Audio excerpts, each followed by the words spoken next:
You press that one.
Good morning, everyone. We're at the appointed hour. If I could have you take your seats, please. I know. Okay, so you'll reach out, right?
Good morning, everyone. Welcome. We're here first for our OPP detachment presentation, Section 10, Ontario Provincial Police. So I'll start the roll call. For Madam Clerk, with regards to the roll call, all our members are present except Mayor Crombie. Very good. Thank you. Declarations of conflict of interest with regards to the OPP agenda. Seeing none. Approval of the minutes from the last meeting, the minutes of the public Section 10 board meeting held Friday, February 24th. The recommendation is that the minutes of the OPP Section 10 board meeting held on Friday, February 24th be adopted as read. That is moved by Patrick Brown, Mayor Brown, seconded by Mr. Carby. All those in favor? Any opposed? Carried. New business, the OPP 2023 first quarter operational statistics analysis report. So why don't I turn this over to the team? Welcome. Thank you so much. And good morning, everyone.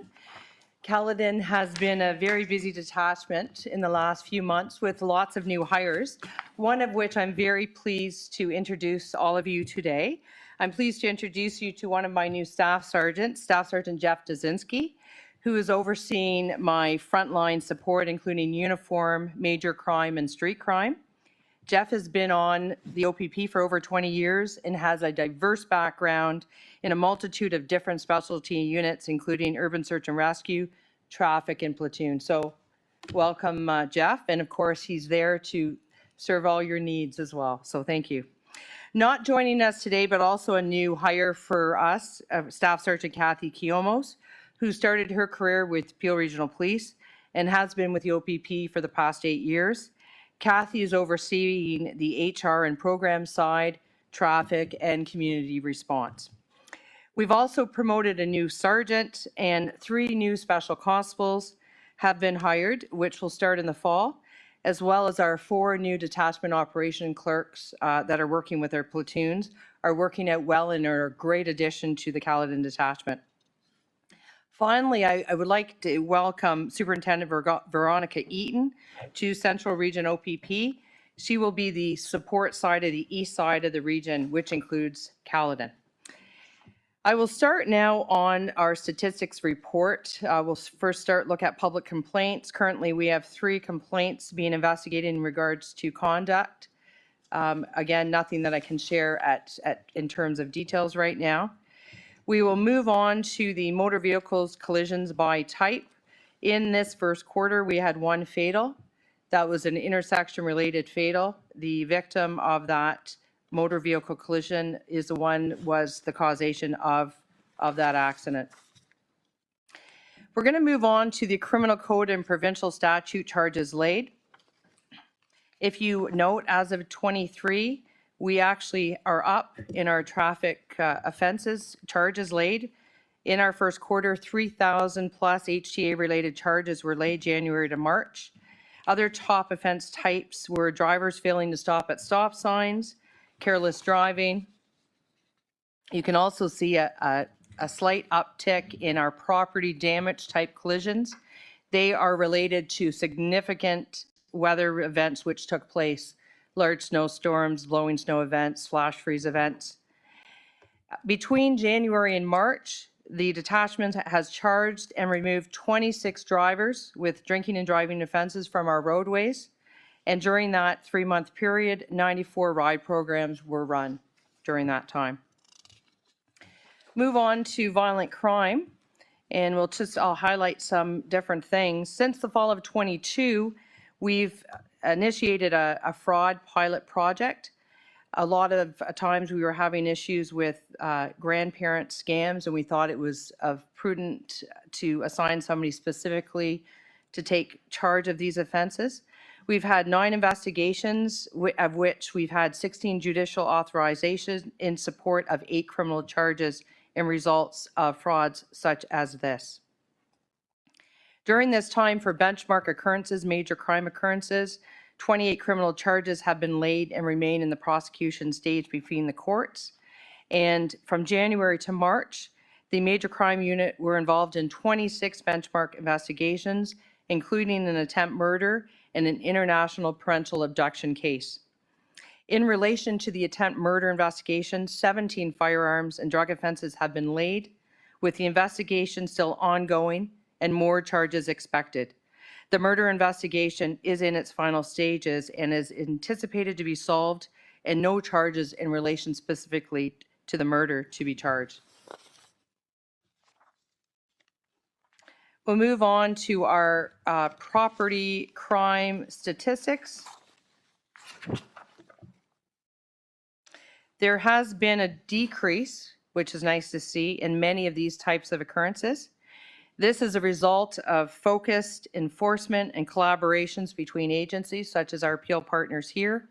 We've worked hard towards community engagement, education on how to protect yourself from theft, etc., which has likely played a role in the reduction of thefts. We can move on to our drug stats. There has been an increase likely due to the opioid crisis we have in many of our communities. We have been successful targeting traffickers in our communities and are now faced with most traffickers coming here from outside of Caledon. This does help with community safety, as we have far less, and I'll put this in quotation, drug houses in our community.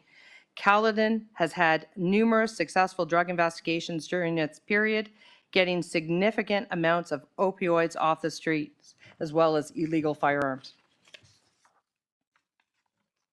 So over our clearance rates, if you want to look at violent crime, property crime, and drug crime, our clearance rates are better than last year, which is wonderful. We're having a lot of success in Caledon with a lot of new programs, a lot of new staff, and we're really excited over some of the new initiatives that we have planned for this year. So thank you very much. If anybody has any questions now. Are there any questions at this time for the OPP detachment? Mr. Boughton, please, Al.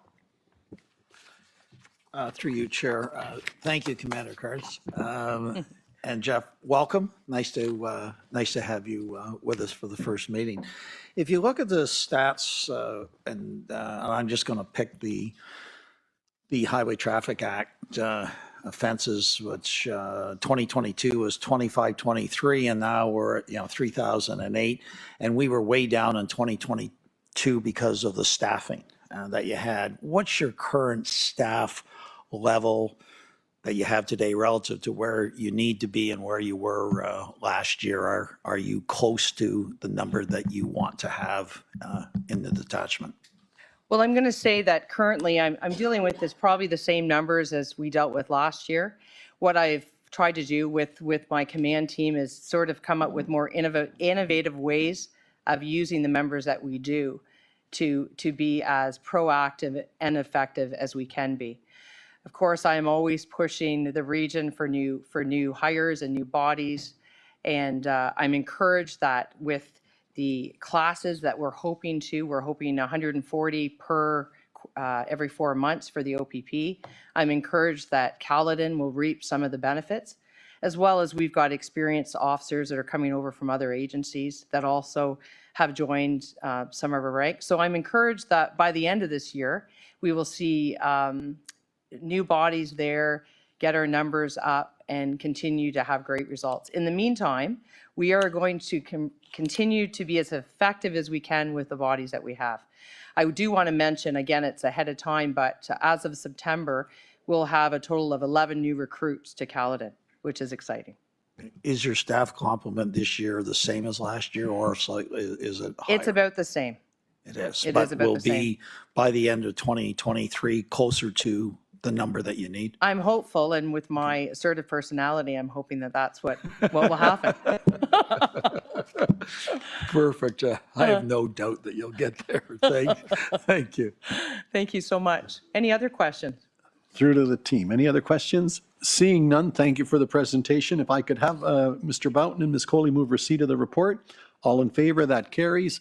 If there are no other items, I'll ask for adjournment as moved by Mr. Carby, seconded by Patrick Brown.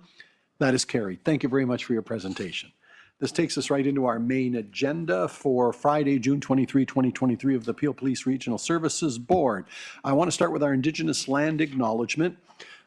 We acknowledge the lands which constitute the present-day region of Peel as part of the treaty and traditional territory of the Mississaugas of the Credit First Nation, the Haudenosaunee Confederacy of the Huron-Wendat, and the Woodnut Nations. We recognize these people and their ancestors as people who inhabited these lands since time immemorial. The region of Peel is home to many global Indigenous folks. I also want to note that we are streaming the public portion of this meeting live on our YouTube channel rather. If we happen to experience any technical difficulties with this live stream, please be advised that this meeting is being recorded and will be posted on YouTube thereafter. Okay, roll call. All members are present except for Mayor Crombie. Do I have any declarations of conflict of interest on this agenda? Mr. Carby. Mr. Chair, thank you. I'd like to declare a potential conflict with the deputation item number 2.2. Thank you. Duly noted. Any other? Seeing none, I move on to the Chief's update. Chief. Thank you very much. And Chair, it's nice to see you back in the chair again, and a privilege to be here. Obviously, Mr. Carby, it's an honor for us, our team, to work with you as well. I do want to acknowledge some new faces at the table, which are not new to you as a board, but I think for the community to understand that we appreciate the board's support to continue to strengthen the depth of the organization. Pleased to have Lauren Jackson, our CAO, and we're terming it as a civilian deputy. You know, we really want to ensure that, you know, the community, the organization knows that it comes with the full weight of the leadership team. And so we're thankful for the entire board for doing that. But Lauren, welcome this morning. And I believe we only have one update, Chair, from, well, we have a few things to speak about, but maybe I'll hand it over to Deputy DePat.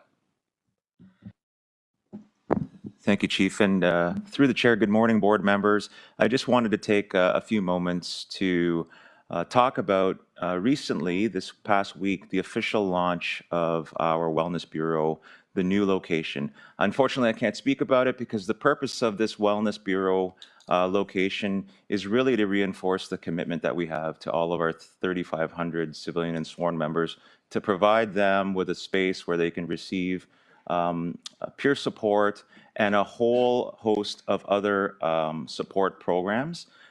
Just wanted to acknowledge that there were some board members that were there for the open house. So thank you, Vice Chair, Mr. Serpe, Mr. Bowden, and Mr. Carby for that. Appreciate all the support, and that's it. Chief, nothing further at your end? Okay, with that, we go to board member questions and announcement, and I'd like to start with the first one, if I may. New faces on your side of the table, new faces on our side of the table, and Mr. Len Carby's here as a new member of the Police Services Board. And fortunately for Mayor Brown and I, we know his pedigree because we sat on the committee that dealt with the appointment procedure, and it is quite a pedigree. But Len, for the people that don't know you, why don't you introduce yourself today? Thank you, Chair. Good morning, everyone. It's my first meeting, but over the past 2 months after being sworn in, I've taken the opportunity to get to meet some of our officers, both sworn and civilian staff who are part of our service, who are doing just an incredible job. So it would be remiss if I didn't take the opportunity to say thank you to those who I have met, who have been incredibly gracious, presenting me with as much information as they can to inform me about what's happening within the service. And I typically use the term, it's like drinking water from a fire hose. But I certainly do appreciate the effort in bringing me up to speed on some of the areas in which they are working. I want to give a special shout out to the communicators who are in our communications division, some of them civilians who are on the first line of support and deal with some of the trauma and things like that that they have to deal with by taking those 911 calls. The staff over at the Family Safe Center, who were incredibly welcoming and kind of showed me around some of the incredible work that they're doing there, especially those in our IPV unit. Some of the officers who face, significant risk as they go out and try to keep our community safe. And also to my colleagues on the board who have been incredibly welcoming and gracious in just trying to bring me up to speed. So it's good to be here, and I look forward to making a contribution to hopefully help move the policing file forward and making our community safer and a better place for all of us. Thank you. Thank you. Other announcements? Mr. Boughton, please. Thank you, Chair. I'd just like to acknowledge Chief Duriapa and what he has done over the last year. The chief was the top dog at the Ontario Association of Chiefs of Police. Chair Ionique and myself, along with Rob Serpe, our executive director and staff, attended the conference in Kingston 2 weeks ago, and it was one of the best I've ever been. You're appointed as the chair of that for 1 year, so the 1-year term ended at our conference in Kingston. The level of pride that we feel being members of this board, working with PRP, I couldn't describe. It would take a lot of words to describe how proud we are of you, Chief, and the whole Chief Management Group, many who were at that conference. When we go into any room, into any seminar, the way that we are greeted, being part of this great organization is just over the moon. The seminars, the one that you led, Chief, on diversity, equity, and inclusion was so well done, and maybe outdone a little by Deputy Chief O'Doherty on the NG 911. I don't know if you've been training him, but as a public speaker, he is he's rival to you. It was a great presentation, and I learned more on that seminar in NG 911 than I ever thought I would know. Peel Police, the Peel Police Service leads the parade in this province.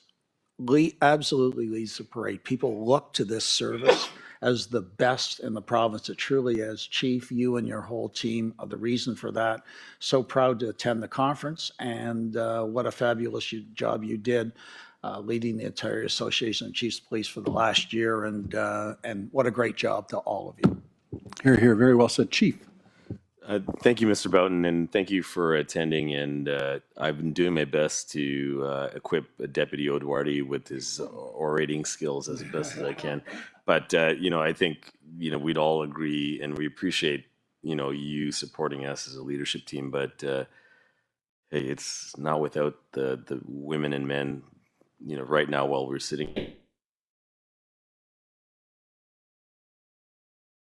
point. Our goal, and President Woolley and I chat about this often, is that it's got to be about our people first, and we're doing our best to make sure that the rest of the province knows that the women and men, civilian and sworn, here are the ones that are doing the remarkable work, and that is our complete goal. So thank you. And if I could just say, with the president of the PRPA is in the room, Ada Woolley, it's not, when we're at the conferences, obviously, the senior group, but it is all the officers, boots on the ground, sworn, civilian, that are really making all of us look good. Everybody is at a level that is the envy of this province, and that's a credit to you, your association, and everybody here. Very proud to be part of it. And again, Chief, a great year as the chair. Very, very well said. Vice Chair Coley. Thank you. Through you, Chair. I wanted to take this time just to make a couple of highlights, some recent initiatives and successes that showcase the commendable efforts of PRP. First and foremost, I'd like to thank PRP team, the Ontario Human Rights Commission, and my fellow board colleagues and board staff for their hard work on the release of the recommendations guiding our human rights journey. Congratulations to Deputy Edwardi, Staff Superintendent Dirk Niles, Inspector Joy Edwards, and the entire team for their tireless efforts on this project. Most importantly, the community, including the Anti-Racism Advisory Committee, played an integral role in developing these recommendations. I will shortly invite our newest board member, Len Carby, who played a pivotal role on the ARAC side, and Deputy Edwardi to share their thoughts on this significant milestone. Just before I do that, I do want to highlight two other really wonderful initiatives that did happen because we did not have a board meeting last month, so just wanted to take this time. I'd like to highlight some noteworthy initiatives by the PRP Women's Internal Support Network, ISN, which promote empowerment, inclusivity, and professional growth for the women of PRP. Members of the Women's PRP ISN participated in the Mud Girl Run event in Hamilton Harbor on June 11, 2023. So congratulations to them. This was a challenging event, allowing participants to test their strength, endurance, and spirit, showcasing their dedication to personal growth and wellness. Congratulations to a job well done. I definitely did not participate in that. Another great initiative I do want to highlight, and I did attend this one personally, the PRP was involved in the MasterCard Emerging Leaders Cyber Initiative, empowering women and non-binary individuals in shaping the future of Canadian cybersecurity. It is a leadership program designed to empower women leaders to advance in executive level positions in cybersecurity and related fields. It is important to highlight the program is supported through Rogers Cybersecure Catalyst located in the city of Brampton. Our own Detective Constable Anita Sikora successfully graduated from the program in April 2023. We have more members interested in becoming part of the program in October 2023. Cybersecurity is an extremely important area and topic. I know we discuss it. It comes up all the time, so we're really excited to see that our women are progressing in such a program. These workshops focus on cyber awareness and equip young individuals with essential knowledge and skills to navigate the digital world. These workshops were held in the Peel Regional Police Milco Center in Mississauga from March to May 2023. Now I'd like to invite Deputy Milanovich to provide further insights into the Pro-Action Cyber Awareness Program and also the Emerging Cybersecurity Initiative. Before he does that, though, I'd like to first invite our board member, Len Carby, followed by Deputy Edwardi, if they could share their updates. Thank you to all of you for the great work you all do. Thank you, Deputy Chair. Ms. Coley. ARAC is specifically close to me because I worked on the ARAC team as a community member and co-chair for the year that we spent developing these recommendations jointly with the oversight of the Ontario Human Rights Commission. And, you know, we have already said the thanks to the people who are employees who are part of this process. But I wanted to spend a little time to thank the community members who gave of their time. These are volunteers who leave after work and come and sit and pore over these for the process of over a full year. And so I wanted to recognize their efforts in bringing us to this very milestone, process in the entire human rights project. So thank you to all those committee members who have given so much of their time. We have now kind of instituted ARAC because we lost some members along the way, and we have engaged again new members of our community, so we're at full complement again. And the team was very excited for the initial release to them yesterday. And so I think we're at a very pivotal point in this human rights project, and hopefully our community members will stay engaged in this process and see it through to the end. I know that there is significant commitment from community to walk this process of change that's happening within PRP, and so we want to thank all of them for their efforts. Thank you. Deputy Edwardi. Good morning, and thank you very much. I'd like to take the opportunity right now to introduce Staff Superintendent Dirk Niles, and the reason for that is I'll let Dirk talk to some of the recent developments relating to the Ontario Human Rights Project and initiative, because as we support the initiative further and we move forward, we see it as a special initiative. And we have in our branch, within our organization, a pillar that supports special initiatives. So let me give you a couple examples of other ones. Body-worn camera utilized across the service, doesn't have a single home within the service, needs support, staffing, resources, and we have a pillar to do that. The Ontario Human Rights Project similarly will live across the service and will be supported throughout the service under one common pillar. And so we've onboarded Staff Superintendent Dirk Niles to assist us in the support of that pillar. And Dirk, I'll turn it over to you. Thanks. Thanks, Deputy, and through you, Chair. Good morning to the board and members of the public. So just a quick high-level overview of the Human Rights Project. I've been fortunate enough to be a part of the work for the last 3 years. It's been very complex and difficult at times to manage some of the recommendations that were brought forward by the OHRC in terms of turning them into operational aspects. But the real power of the entire initiative has been through the strength of our Anti-Racism Advisory Committee, right? Because they're focused on outcomes and outcomes on how to improve police operations, implement leading practices from the OHRC so that we can actually start changing some of those elements of the organization.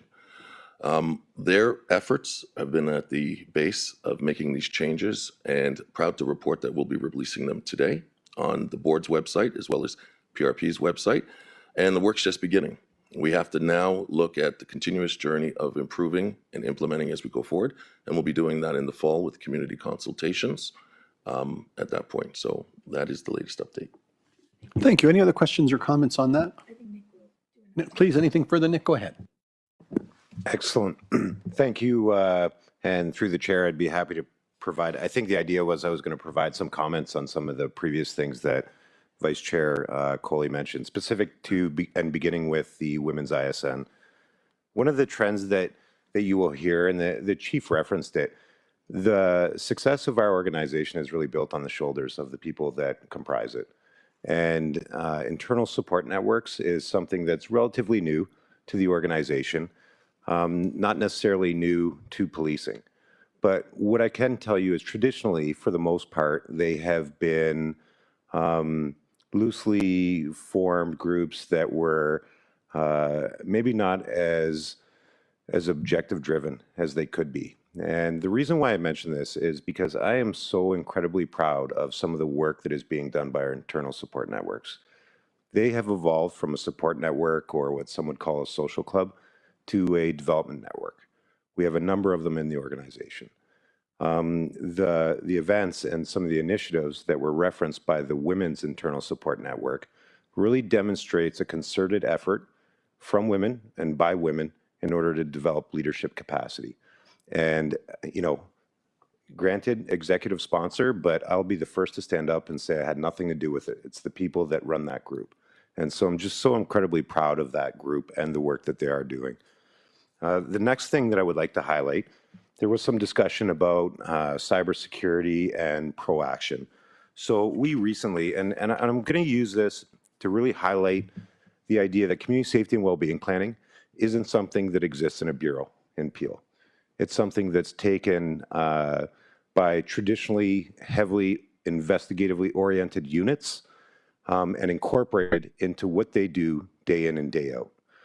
For example, we had members from our cybersecurity team who saw an opportunity, and we're going to shortly present the vulnerable persons report to the board. And one of the things that you will notice is there's an elevated exposure to youth, particularly online. And so our cybersecurity team and people in traditionally investigative functions realized that there was an opportunity to engage in prevention. And the way that they went about that was by partnering with one of our amazing partners, ProAction Cops and Kids, and developed a cybersecurity program to help educate our youth in areas of cyber literacy. So, you know, I highlight that because for me, it really does demonstrate how community safety and well-being, the idea of prevention, isn't something that's owned in Peel anyways by a bureau. It's owned by the organization. And these types of initiatives, while we support them, are delivered by the people that form the organization. I'm just so proud of them. So thank you. Thank you. And just to top up Nick's comments, Pro-Action Cops and Kids, in a day and age where we're no longer within the four walls of a school, we have to be thoughtful about how we find engagement with young people. And Pro-Action, really to the credit of the citizens that help support the funding of it, allows our amazing civilian and sworn members to run youth programming. Their STEM, their healthy eating, there are sometimes physical activities. The cybersecurity and space is actually a really remarkable one. But we do see, a few of us here. I'm looking at a couple of the deputies would not have been here without a positive relationship with the young people. I know President Woolley has had a portfolio where he had to deal with young people all the time. We all can attest to the value of being with young people. So, Nick, thank you for your team and the cyber team for stepping into a space that I think we'd all agree builds resiliency in a new way that we've never thought of before. So thank you for that. Anything further on that? If not, one last call, then any other board member questions or announcements? Patrick Brown, Mr. Brown, Mayor Brown. I just wanted to echo in a similar vein that Al's comments about the chief's term as chief of chiefs, as you said at regional council. It's not lost on us that I think we have the best chief in the country who's making Peel Region a gold standard for service. And two things I just wanted to note, and maybe the chief wants to comment on it. One, during that period, we actually got some success on the bail reform front. And so our chief and our police services board did the first advocacy in the country on bail reform. We passed a resolution here. And normally when it comes to changing legislation, I think there's a little bit of hesitation for chiefs to publicly go in the media.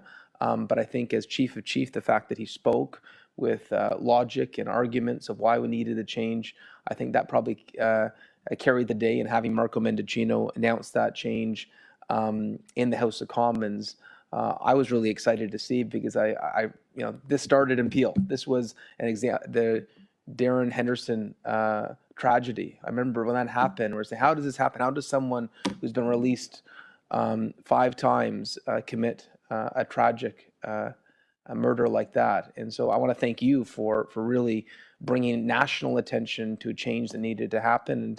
And Chief, are you satisfied that this goes far enough? Thank you, Mayor Brown. And I think you're absolutely right. My first week here, I think President Woolley and I sat in a courtroom for a sentencing of a repeat violent offender who shot at one of our officers, where a round went through his pant leg. And, that's a separate story. And then we have multiple stories. And Darian Henderson Bellman, without a doubt, is a tragic one. Sadly, it took the loss of an OPP officer to really put it on the map. And I did, just to take a left turn here, we have rates of the loss of officers that is far surpasses per capita what's happening in the US here in Canada. So, we've listened to defund narratives, and can I just say the 9 US cities that went to defunding have gone to refunding. Just to say that. I say that because we did leverage the platform of people's awareness in this last year, and I want to thank obviously everybody in our police sector for the leveraging what the board asked for in terms of bail reform to the next level. And we are pleased to see some of the responsiveness from the federal government. 2 things. I believe it can go further. And, the fact that the House is sitting for the summer,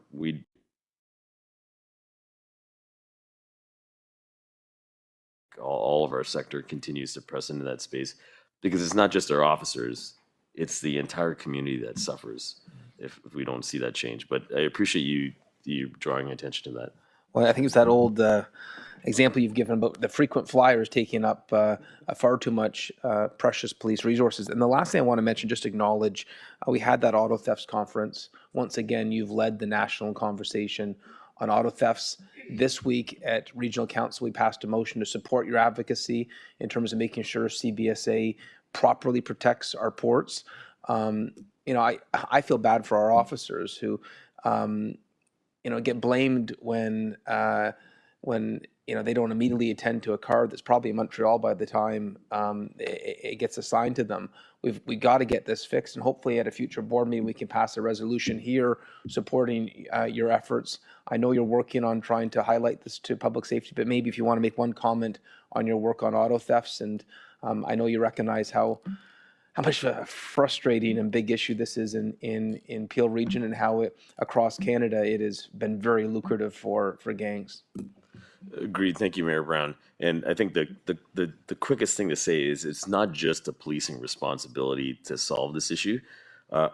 We know we have frustrations from the public when we can't get to their stolen auto report because our people are at emergencies, life-saving related issues, and we don't have the number of officers we need to be able to even do the day-to-day pieces. But that being said, the outcome of the work that we've, to Deputy Milinovich and the other partners from the GTA, we've really highlighted the fact that, yes, operationally we can do better. And that's Joint Forces Operations Enforcement. Thank you for the budget that we've got. Some of it will go to expanding our commercial auto team that really there's only 2 agencies in Ontario that exist that have one. It's still not enough. I'd love to build all my teams bigger and bigger. That being said, we will continue to message the prevention piece, but the one that has come to the forefront is bringing the industries alongside of us. Policy changes, legislative changes to Insurance Act, getting the automobile manufacturers to spill into that space is a real powerful one. And so can I say it's not done? I talked to Chief Jim McSween from York last week. In a 24-hour period, they had 34 vehicles stolen. And so it's not just us. It's right across the GTA, and the confluence of just the proximity between us and other municipalities is a big one. The federal government, without a doubt, has a role to play to strengthen outbound. We are a source country for stolen autos internationally. It is the 3rd largest source for organized crime internationally, behind drugs and currency fraud. It's stolen autos. And, if we look at, the things that spill out of that plague, the entire world, Canada has a responsibility to really turn the dial down on it. So, Nick, I don't want to belabor it, but if you want to speak to that. No, absolutely. Thank you, Chief, and through the chair. I think you've done a tremendous job of really describing what the answer is, which unfortunately isn't one that's exclusive to policing. We had the Auto Summit, and I thank the board for the support in delivering that, because what it did was provided us with a platform to bring other police services that were affected, along with their boards and political representation, together to really begin understanding what the issue was. And from that, we delivered the recommendations framework, which very clearly stated prevention is going to be key. Enforcement, multi-jurisdictional, interagency enforcement, inclusive of CBSA, is going to be important, as is any sort of legislative reform. And that really is the formula to what we can do to begin turning the dial down. Now, having said that, it's not lost upon us how deeply affected our community is. People are waking up and finding that people from other jurisdictions and other places have gone shopping in their communities for cars to steal. And it's a horrible feeling. So what I would like to end with is, again, thanks to the chief and the board, we are doubling our auto crime unit. Our enforcement in this space is going to be more than it ever has been. And we're going to continue to lead and advocate for changes in the other areas where we don't have proprietary ownership. For example, auto industry, preventative messaging, those types of things. And as long as it exists, we're going to continue to do everything we can as a police organization and as a leader in the community to begin addressing those feelings of insecurity that our residents are having. Thank you. Patrick, thank you. Just one thing I top on you. You are right, but you sold it a little short.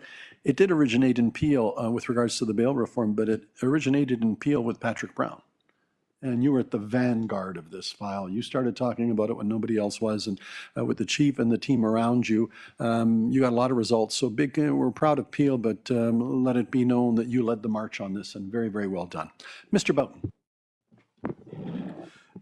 Thank you, Chair, and to you, Chief, through the Chair. At the Chief of Chiefs conference, one of the first sessions we had was on bail reform, which is Bill C-48. For anyone who hasn't read it, they should read it and see that it is, and with the support of people like Mayor Brown, it is a step in the right direction. It is not I don't think it's the end of the line. It is a step in the right direction. There are some flaws in it, Chief. I think you would agree. I think you were gracious in the way you framed it, but there is more work to do. But without the work of Patrick Brown and Chief through you and the Premier as well, who was a big supporter of it, we are heading in the right direction. I spent a couple hours on Sunday, which was Father's Day, with grandparents of Darian Henderson, who raised her because her mother was off somewhere, and it was very emotional for them. I mean, Flo broke down when I talked to her about C-48, and the loss is, they're still raw about that loss. And the couple days after Darian was murdered by somebody who should never been out on the street, I went over to their house, and the very first thing I did was I handed the phone to them so that they could speak to the chief. I called the chief and I told him, and I think he was about 45 minutes on the phone with the Hendersons that day. And the chief and I made them a promise that Darian's death would not be in vain. And a couple of years have gone by, and we are heading in the right direction. We really are, but it's raw for them. I hate the loss of losing Darian, who I knew, but we are trending in the right direction. We have work to do, and let's not lose sight of that. But Chief, the work that you did on this, and Mayor Brown, what you did, we are going in the right direction, and I thank all of you for that work. Thank you. If I could, if the chair could, I just have one sort of announcement or comment that I'd like to make. So this is my first meeting back in the chair. So let me first express my gratitude to my colleagues for honoring me as such. It's quite a privilege, and I hope I prove worthy. The second thing I wanted to say is, and this is more to the rank and file, the people that we work with, a couple of thoughts uppermost in my mind with regards to the role and what you do and why I value you all so much. I remember I was at a senior officer's retirement event pre-COVID. And but you probably know my nature. I can talk to just about anybody. So I was meeting with the officers that were retiring. Back then, predominantly the officers were gentlemen 30, 40 years ago, changing dramatically now. But they were there with their spouses. So in those environments, you learn everybody tends to talk with the guys. So I would talk to the spouses and say, and what about you? Aren't you proud of your husband retiring? We're so honored for sir. And then I stumbled upon the question. And I go, a lot of coppers have other members in the family that become coppers. Knowing what you know, would you want your daughter or son to be a cop? And all six that spoke to me graciously said, oh, goodness, no. Wonderful life. I'm so proud of my husband and what he, but no, we would, if they did, we'd, well, but boy, we hope they become an accountant or a lawyer instead. And I thought that was so sad. And then most recently, a place not far from here, it's a bring your mom or dad to work day. And somebody was proud to bring their police officer, father or mother. And they said, no, we don't think it's appropriate that you come with the uniform. Hold on, the doctors can come with uniforms. The business types can come with a suit, but the officer can't come with their working garb on, no. And I thought that was sad because, that's the uniform they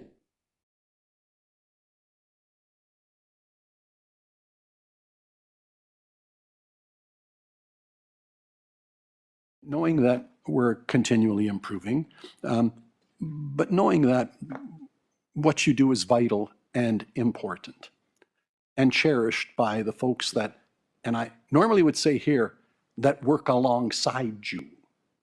But I don't work alongside you. I comfortably work behind you while you're out there doing the midnight shifts. So I value that and cherish that, and I thank you for your dedication and your devotion, and I know the overwhelming number of residents in Peel do as well. So that's why I'm privileged to have this role, and I wanted you to hear it from me. Thank you. Okay. Moving on, I'm on to now the approval of the minutes from the last meeting. They would be the meetings from the meeting on April 21, 2023. I have a mover and a seconder, moved by Mayor Brown, seconded by Vice Chair Coley. Are there any questions with regards to the minutes? Seeing none, that is carried. That brings me to my deputations. My first deputation is 2.1, Sheridan College. Deputation and presentation to be provided by Dr. J. Morrison, President Sheridan College, regarding the International Student Charter. You have 5 minutes. Welcome. Good to see you. Welcome.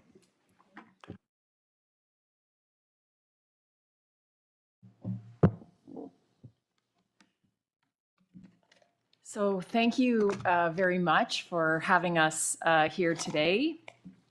Thank you, Chair, and good morning to members of the board. I'm here on behalf of Sheridan College to provide an update on some of the work that we have been doing over the last year and a half in very close partnership with the City of Brampton and community partners to improve the international student experience and help make Peel Region a national leader when it comes to best practices. And just by way of clarification, Chair, I had understood that I had 15 minutes. Okay, I like to, I'm a rule follower, so I want to make sure that I'm following your rules. So let me start just by acknowledging, maybe, there we go, that, you know, the system is broken in this space. We've all seen the headlines, we've read or listened to the stories of how the system isn't working for far too many international students, and this has drawn the attention not just of media, but of every level of government. Everything from recruitment practices in countries of origin to lack of supports after students arrive. I would argue a lack of accountability across multiple levels of the post-secondary system. All of this has raised serious concerns. By definition, this is a wicked problem. And like some of the other challenges communities are facing, it's multi-jurisdictional. So in the fall of 2021, Sheridan and the City of Brampton convened a group of community leaders to tackle these challenges head on through a grassroots community-driven effort. The idea was to engage key stakeholders, to share knowledge on the issues, their experiences, and to develop solutions. I do need to acknowledge the tremendous contributions of community leaders. And while some of these folks have moved on, each of them deserves our gratitude for their time and their expertise. The roundtable members met 5 times over the fall and winter of 2021-2022, and their work was broken down into these 4 key steps. We started by asking members to talk about why they wanted to contribute to the effort and their vision of success.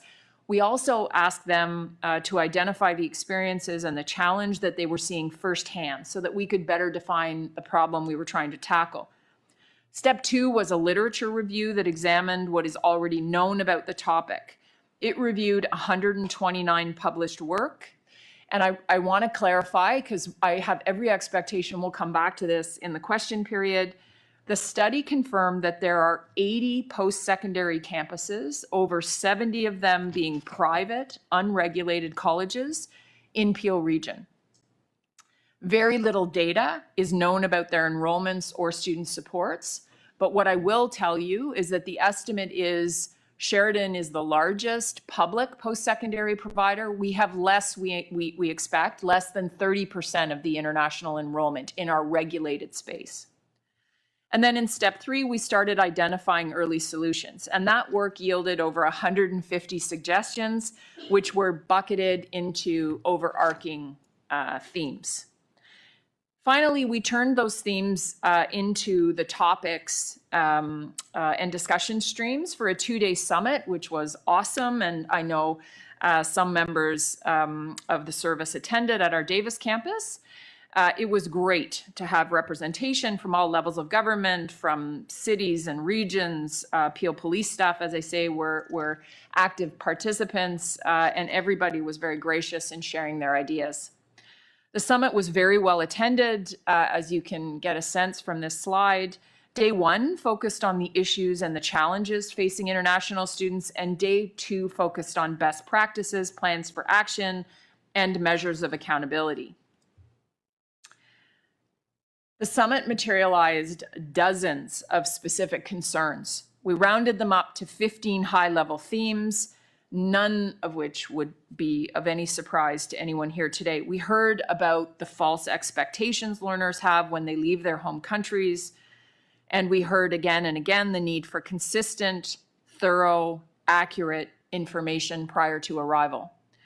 Another strong theme that emerged was the recognition that international students face unique challenges, additional financial pressure, and may even carry a burden of familial expectation for a better future. These are stories, I work very hard to talk to students every day. These are stories I hear again and again and again.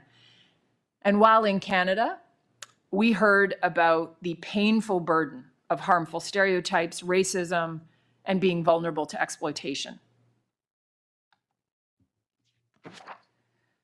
Surveys we conducted with summit attendees and the feedback we received showed that people reported leaving the summit with a better understanding of how complex this issue is and about the challenges that students face. Many new ideas for partnerships and collaborations arose, several of which have since come to fruition, and new contacts and connections were graciously made.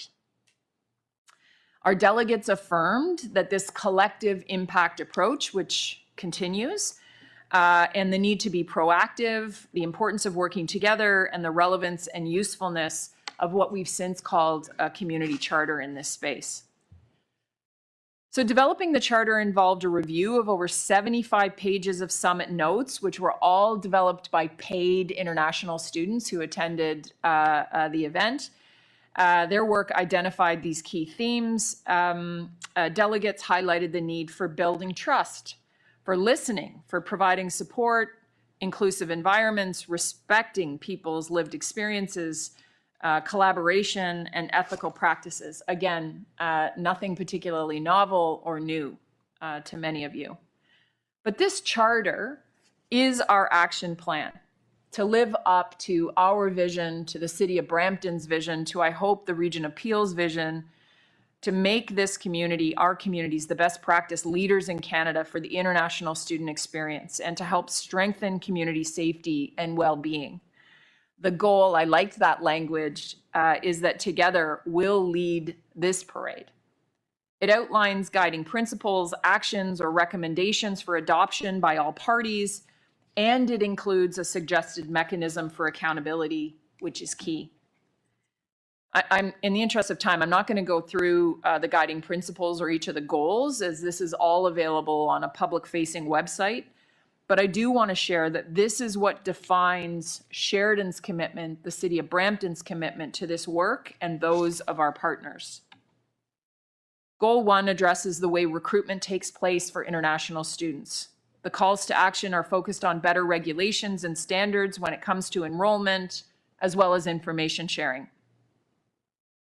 Goal 2 is about investing in a strong and accessible system of wraparound supports for all students. I don't care whether they're registered at Sheridan or another college, university.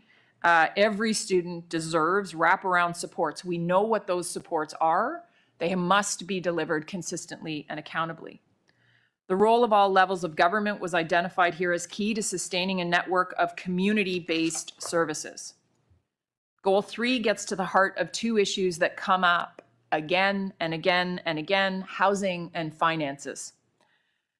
We had some concrete actions we heard from students, recommendations, and community members that demand attention. Goal 4 is about legal and reliable work. Many summit attendees shared stories of exploitation of international students taking place in the labor market and identified key solutions. And Goal 5 recognizes that many international students want to stay and work in Canada post-graduation, and their skills are often what our economy and employers need. Again, I talk to international students all the time. These are smart, courageous, dedicated, hardworking, committed future citizens. We need to do better.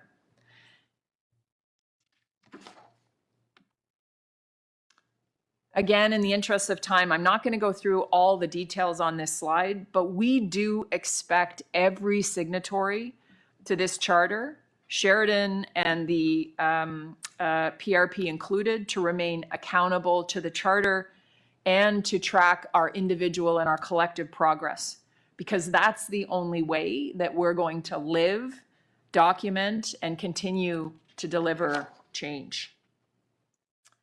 So what now? Well, Sheridan has a plan to socialize this charter with as many community organizations and institutions as we can across Peel and beyond. Colleagues of mine are headed to BC. We've been out on the East Coast to share our work in this regard. All parties are expected, hoped to endorse the charter and to get to work actively on the 5 goals. This remains a grassroots initiative to address concerns related to the international student experience, but also concerns that continue to manifest in community safety and well-being. And I'm here today to answer questions, but to also ask for your help. Like I said, we have posted the charter on our website for people to read, offer feedback, and support. We're taking it to social services, industry partners, healthcare organizations, and educational and faith groups across the region. But we need your support too. We're here today to formally ask you, Chair and board members, to support this work. I know this is a topic of great interest to the entire community, and that the goals of this charter align with your mission, vision, and values. We believe that this is best achieved through collaboration, open communication, and strong accountability. I'm hoping that with your support, we can get all of Peel excited about this charter, and that we can get people, individuals, organizations behind it. We'd also like to continue discussions about how this work lives on in community. With that, I'm really happy to take questions. Thank you. And Dr. Morrison, let me begin by apologizing. It was force of habit. When I was in this chair yesterday at Regional Council, you only get 5 minutes. I forgot that it's different here, so please accept my apologies. And before I go to, I would like the chief to top that up, but before I move on, I think, just as I acknowledge Mayor Brown with regards to bail reform, boy, you've been at the vanguard of this. I don't mean Sheridan, I mean you. And so I give you a lot of credit to realize early on the enormity of what was going on and enlightening us and saying something needs to be done. So thank you very much for your vigilance on that. Chief, more thoughts before I pass it on to the board? Absolutely. And just to follow on to your comments, Dr. Morrison, thank you so much for your leadership and your friendship. I've known you before I even came to Peel, and it's just a real privilege to see the footprint that Sheridan and you continue to press into really important spaces as it pertains to this province, this country, and people that are going to be part of the fabric of that. So thank you very much for that. I need to say that our people, and notwithstanding the board's decision in terms of your presentation, we see it every day. Yep. It's on our doorsteps. And I think you know that one of our commitments is to help strengthen vulnerable populations. And we do see the intersecting points, and Deputy DePatt and I and Milinovich talk about it regularly. I do want to say that we recognize that Peel is a complex environment. I do want to acknowledge that you and Sheridan have taken a leadership role in a space that is not just your responsibility. And I just want to affirm that your point about the over 70 unregulated institutions that fly by night can turn around, have a responsibility. And we know that it's not just you, it's not just the police, not just the region or the police services board that have a multi-sector responsibility to respond to this. I do believe that we nationally here in Peel can be the hallmark of how this is modeled. So just my comments, Chair. Thank you so much, and I just wanted to affirm our support from the policing side for you. Thank you to my board. Vice Chair Coley, please. First of all, thank you so much, Dr. Morrison, for a fantastic presentation. I'm very aware of a lot of the work you are doing, and I will say that what you're doing is taking leadership and setting best practices for how this should work for other industries and, other educational institutions. So thank you for taking the lead on this. I also want to recognize Noman Khan, who's not here today. He's probably enjoying himself somewhere today. I know he's on vacation, but just all the work that he does. And we see him everywhere and reaching out all the time. So thank you, first of all, for that. This topic means personally to me a lot. It's the top conversation that comes up at every community event, every time I'm having a conversation with anybody who's part of any sort of organization, because they're like, and their conversation is, how do we help them? These are amazing, bright individuals who are making Peel their choice for their future. And we need to make it better. They'll be part of our workforce. They'll be contributing. So yes, we do need to do a lot. And I thank you for all the work you are doing with Peel Police as well. I've been part of a couple of those meetings, and it's been phenomenal work. I do have one question, and I know you've been doing some work on this, so I was hoping you could share some of that. I know housing came up quite a bit for these students. I know I've heard that because that often leads to some of the other issues that do happen to them. And I know that sometimes they can't figure out what to do and how to do it. So I know you guys have made some recent changes, and I know that you have longer strategy to that. I was hoping you could give a little bit of an update on that. So thank you. Through you, Mr. Chair. Let me just offer a couple of comments. So the first thing is, I appreciate the credit. I have two of my colleagues here, Harinder and Danielle are here with me. Naman does great work. Sheridan's strength is in its people. I've never been so proud to represent an organization. We are a truly student-centered learning community, and so I appreciate the kudos, but really Sheridan's a pretty awesome place. We're also inspired by people who donate and generously give of their time, and I know that you mentor international students. Don't think that we don't appreciate what those contributions look like on the ground. Those really matter. I grew up in this region.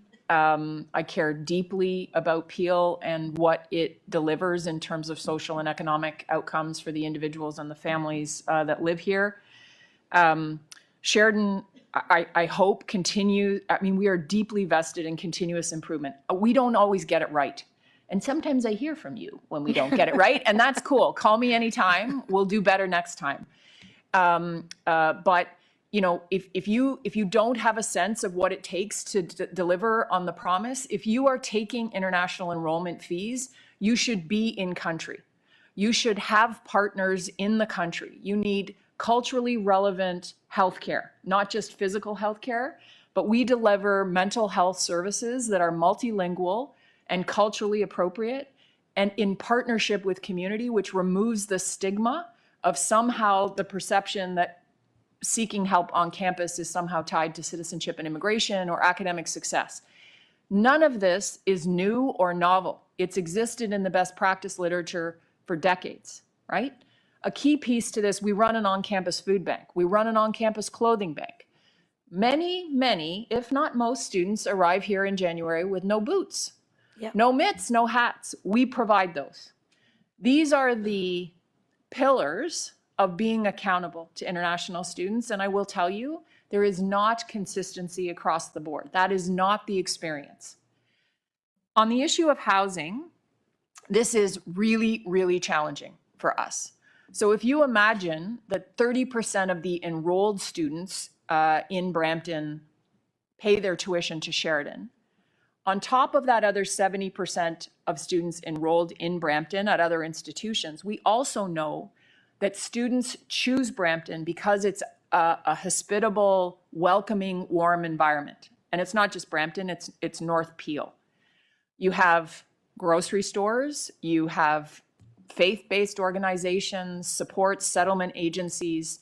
So the influx of students, we convene roundtables. There are students from Northern Ontario, from Northern Quebec, who choose to live in North Peel. So the housing issue is real. And notwithstanding that we do have on-campus housing, we've worked in the last couple of years to invest in augmented, amplified services. So we have a housing coordinator now, a former international conscious of their rights and responsibilities under landlord-tenant. We also have partnerships with places for students, homestay, home share. And new this year, we're partnering with an outside organization to now retrofit and provide in-community housing for students that's vetted through Sheridan. So very complex problem that demands attention. I want to thank Mayor Brown and his council. There are issues around bylaw enforcement that I know they are taking seriously. We all need to collaborate on that front. Housing is central and foundational. Without it, students aren't safe. And if they're not safe, they're not learning. So my objectives aren't met, your objectives aren't met. It's a pretty core deliverable. Sorry, just to add one more thing. One thing I will mention that was shared with me in one of our meetings and I thought was phenomenal is the fact that you are now educating them in country before they even come here. Absolutely. That's actually one of the things I'd heard from so many students is, imagine I get the confirmation and then they didn't know what to do next. Yep. And that's how they got into a lot of the trouble that they do is, Yes. So I do want to say that's a huge step. And I think that's amazing for the kids because their parents get to be part of that journey from day one Yep. before they send their kids here. So thank you for And that I work. personally go in country to deliver pre-departure. Now, I don't hit Amazing. every student, but if I don't know what's happening and don't see the agenda and engage with parents and families personally, then it's difficult for me to then be accountable with you all. So you have our commitment on that front. That's what integrity looks like from Sheridan. Thank you. Mayor Brown. I thank you, Janet, for being here today. And I saw a similar presentation at Brampton City Council. And it's heartening to know how seriously you take this responsibility. I know you, when you presented this for the first time, you've probably done this presentation a few times, but the first time I saw it, you were almost emotional talking about the responsibility you have for each of these students because you speak to their families about this experience in Canada. And for me, that was really touching to see how passionate you are about this. A few things I wanted to note, and I'm going to have a question as well. Well, first, I want to mention, great to see Harinder Malley on your team. It was her father who actually opened that consular office in Chandigarh to pave the way for so many international students to come to Canada. So that's come full circle. That was his advocacy to Prime Minister Chrétien. I know sometimes there's a stigma put on international students. I wish every education institution was like Sheridan. I look at that incident, and Chief, you probably heard about it, the College Plaza incident, where there was some egregious criminal behavior a few years ago, and everyone blamed Sheridan. And yet, when arrests were made, it was from someone who wasn't from Brampton, wasn't from Sheridan, wasn't an international student even, and yet that negativity at the time of the incident was everywhere, and fingers being pointed. And I thank you, the Chief, for taking that so seriously, because by uncovering who was responsible, it actually took that cloud of negativity off those that are trying to do it properly. I think sometimes there's confusion. There's so many other academic institutions that welcome international students but don't have the same standards as Sheridan. And some of these, private institutions that are the cowboys of the industry that really, I think, make it more complicated, where there are no plans for that transition. One thing I love that Sheridan does and Janet does is you highlight some of the success stories, and there are so many extraordinary success stories. I look at my own city. I look at Amberjack Sandu, an MPP. Literally, an international student who worked hard and is now serving a second term in the legislature. And there's so many companies that you've talked about that have been built by international students. But when I think of that fiduciary responsibility that is so important to you, and it's important to me being a mayor of a city that has so many international students, I also think of the role we have as a police service. And that's where you are today. I think you know, whether you're in Mississauga, Brampton, or before our police board, there is a different lens. And when I look at this lens, what can we do to make sure the students are not taken advantage of? What can we do to make sure that the families that sacrifice so much to send their child to Canada, and sometimes the hopes and dreams are in that one student coming to that school. What can we do to make sure that we don't see them taken advantage of? And is there something that, as a police force, can be done where we can be the gold standard in making sure international students in our region within the jurisdiction of the Peel Police are never taken advantage of? Is that a question? Yeah. Okay. So thank you, Mayor Brown, and through you, Mr. Chair. You know, at the core of much of the exploitation we see are financial challenges, and you know, we as a country, I think, have to reevaluate our commitment to immigration and to pathways that position learners, in this case, for success. You know, my ask of the police service, I think when there are issues identified, either directly involving international students or tangential to the international student experience, I think it's a reasonable expectation that the post-secondary partner contributes. We have a significant number of supports available. I think an enhanced level of collaboration when those students are ours. And again, my colleague Danielle is here, who heads up our on-campus community safety function. When those are our students, we will wrap supports, understanding the limits of privacy, we will wrap supports around that student in a way that supplements what the community can deliver. And I think our experience, our expertise is 18 to 24-year-old learners. We have learners who are older, we have learners who are younger, but we know that business. We know that space. And I think enhanced collaboration across bylaw enforcement, police service, community agencies, faith-based organizations, and the anchor institutions who serve cities and regions. I just think we've been a bit derelict, all of us, in not doing the knitting. And so that's the ask. We're at the table. We want to work collaboratively. I honestly think if people don't want to work collaboratively and they don't want to be held accountable, I'm not sure why we continue to allow them to negatively impact our community and national reputation. And, you know, there's the next kind of podium for us to stand on. And I guess where I'm going, Chair Yanika, is part of this is, we just had the incident a week or two ago. I went to meet with students who were protesting. I'm not sure if any of them were Sheridan, about being taken advantage of by crooked immigration consultants. They are not. Just to be clear. Yeah. They and are there's not. this 750 students, you know, who are alleging they were taken advantage of by crooked immigration consultants. And this can happen to anyone, and yet they were going to become the victims in the process. And fortunately, Immigration Canada, the immigration minister spoke that they're going to look at making sure that whoever committed this fraudulent paperwork are held accountable. And so I guess my question, we had a delegation, but maybe the chief wants to chime in.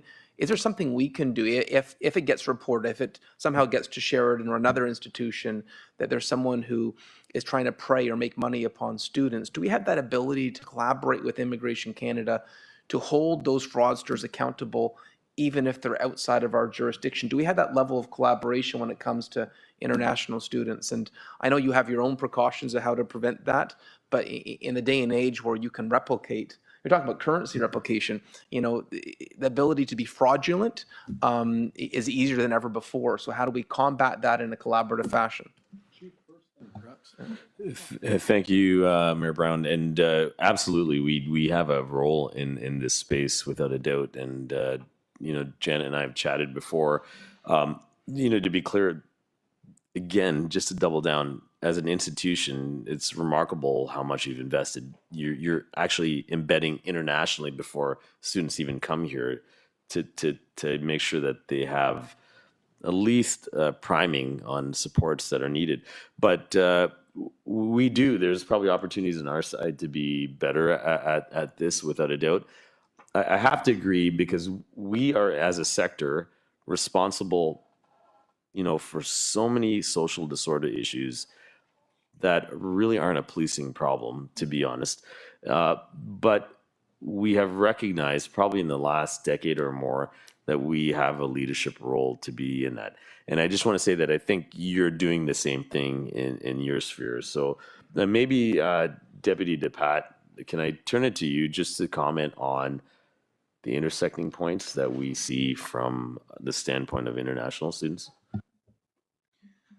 Thank you, Chief, and through the chair. Fantastic presentation, Dr. Morrison. Obviously, you're very familiar with the work that Peel Regional Police is already doing with Sheridan College.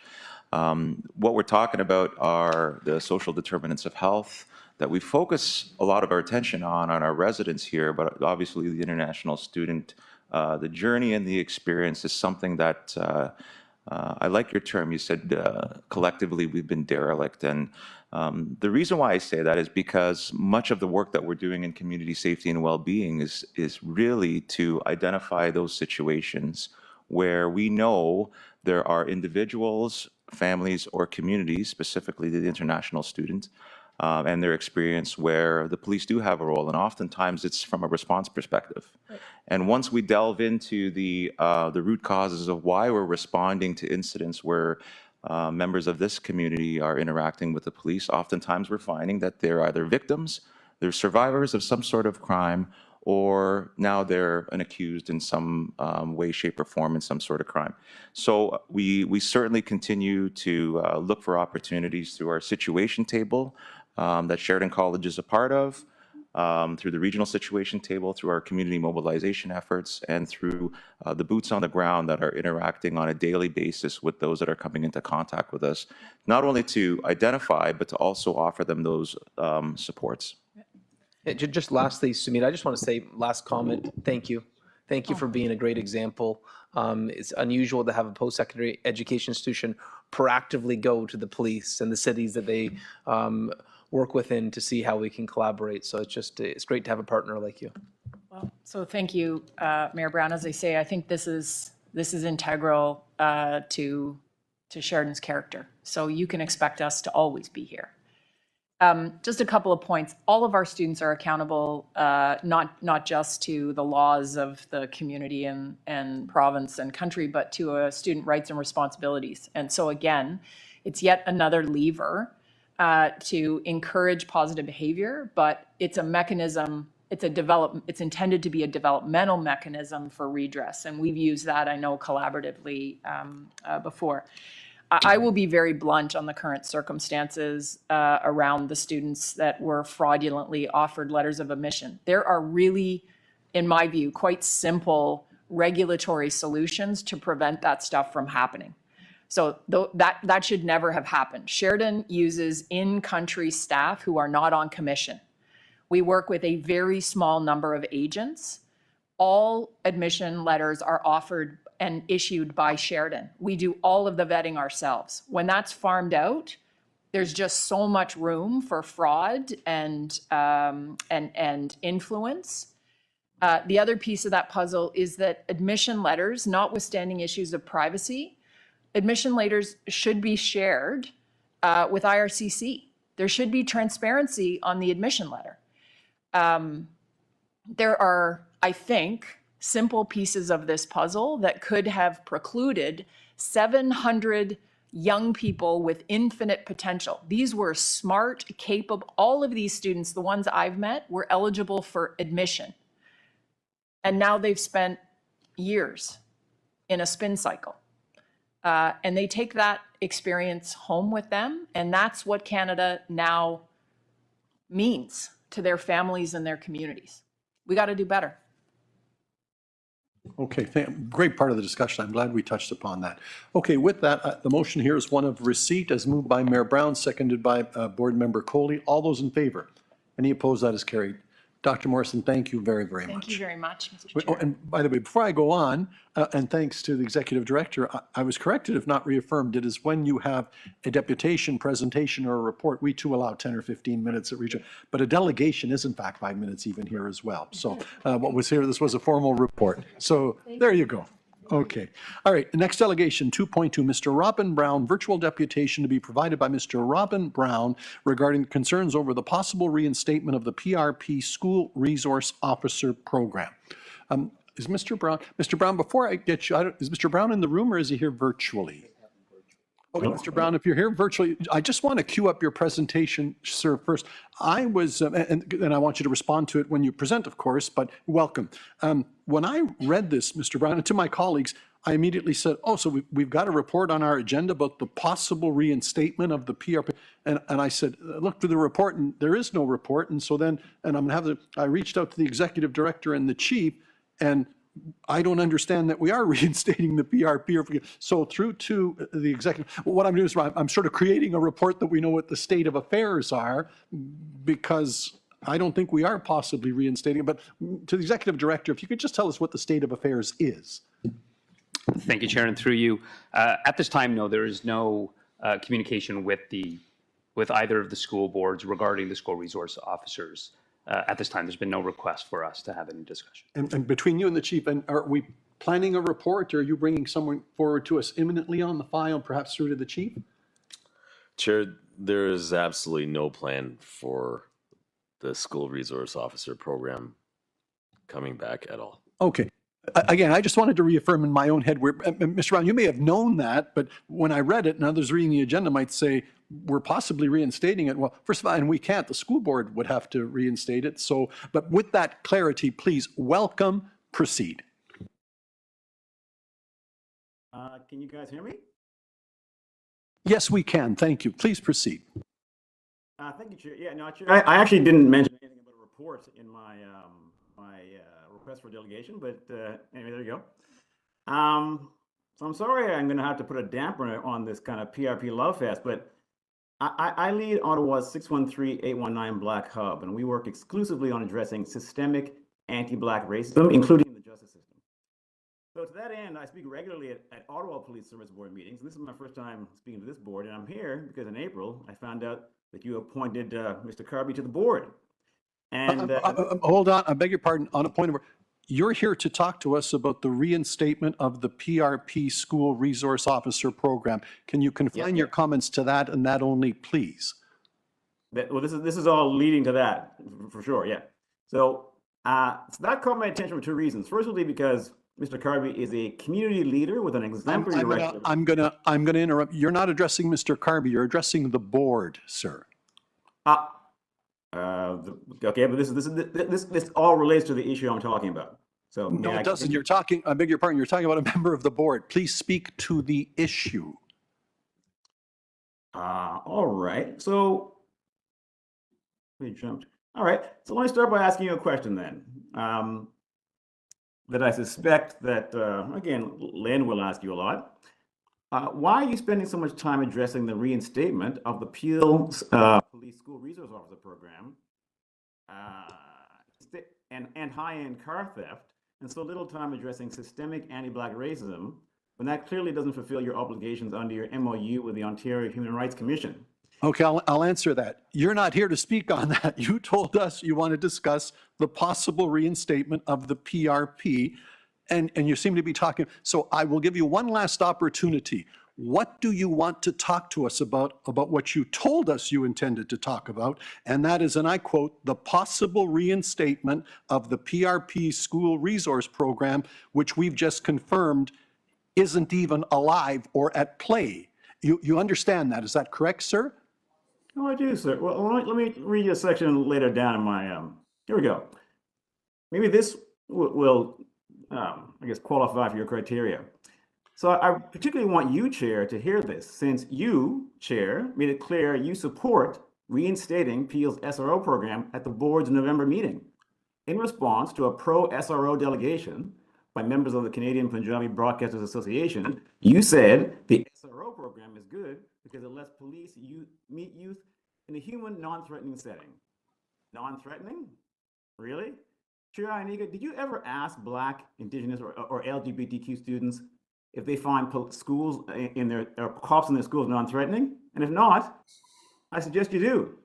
The argument for the SRO program is similar to the one for community policing. That one of the solutions to systemic policing issues is creating opportunities for police to build relationships with students and community members. The thing is, our own board did a human rights-based evaluation of their SRO program and got rid of it, and examined exactly that claim and found absolutely no evidence that police and schools were building relationships with students.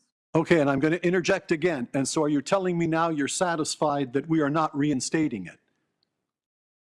Again, you were the one who mentioned something about a report. I never said that. I just said you were discussing it. We're not. Oh, no, you absolutely in November, you did, you were discussing No. it. We're here now. You wrote here, and this is the last comment I'm going to make and give you one last opportunity to conclude. You said you wanted to speak to us about the possible reinstatement of the PRP School Resource Program. You have learned, and it's why I gave you the opportunity, from the directorship here that we have no intention of doing it and that it would fall to the school board. So what is your ask of us? Actually, you know what, Chair? I'm glad that I came in. You guys have certainly confirmed that you're worse than our board. So thanks a lot for the time. Thank you for attending today, sir. Okay, moving on. We're on to presentations 3, the Northern Exposure Project. Regimental Sergeant Major Kate Cranley and Inspector S. Thompson to provide an overview of the Northern Exposure Project. Gentlemen, please proceed. Chair Unica, thank you so much for inviting our 2 members to speak to this. This has some media attention recently, but I first want to say that we have a very diverse community, and we've got a commitment to every element of it in every possible way.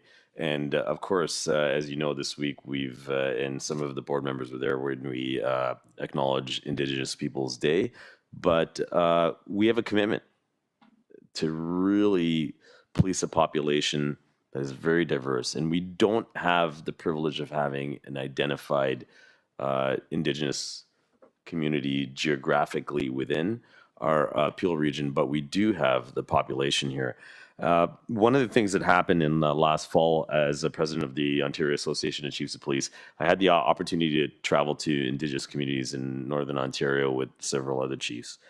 Out of it came a discussion about not only supporting policing endeavors in the inequities we see in policing Indigenous communities, but what are the learning points for our members to come back and serve our own communities in a heightened way. So this is one of the outcomes that the team will speak to. We do want to acknowledge that the Truth and Reconciliation Committee, and Kevin's going to speak to it, has placed an onus on us as a regional municipal entity to ensure that our people, all 3,500 of them, are equipped with understanding, some of the disadvantages and the role that, unfortunately, policing has played in residential schools and some of the impacts on our Indigenous communities. So what you're seeing here is really, honestly, the first of its kind, probably provincially or nationally, where we've really stretched ourselves. So thank you, Chair, for allowing me, indulging me. I know we haven't even got to the real agenda and we're still doing presentations, but this is absolutely important, and I want to thank the team here. Gentlemen, please proceed. Welcome. Good morning, Chair. Thank you, Chief, and through the Chair, good morning, Board. Thank you for your time this morning. For those of you not familiar with me, I'm Kevin Cranley. I'm the Regimental Sergeant Major for Peel Regional Police. And with me today is my colleague, Staff Sergeant Nick Gregorio, who's in charge of our training bureau.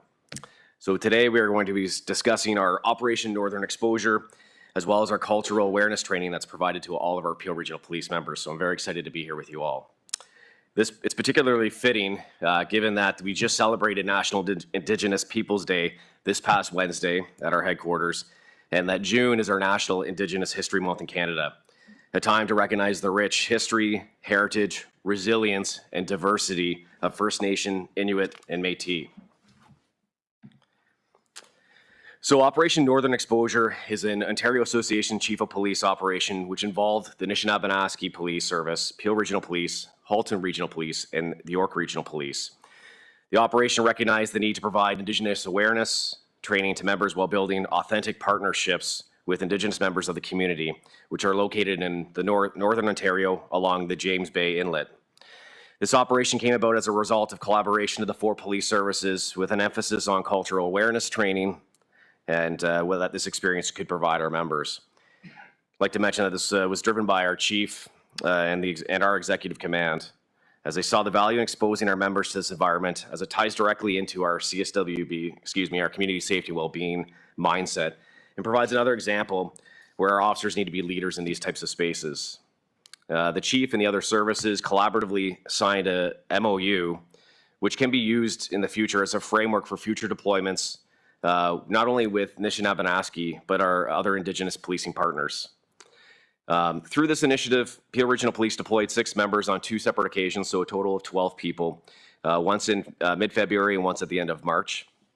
This initiative remained frontline focused in order to ensure and empathize that the experience could be shared and put to practical use within our diverse community here in Peel.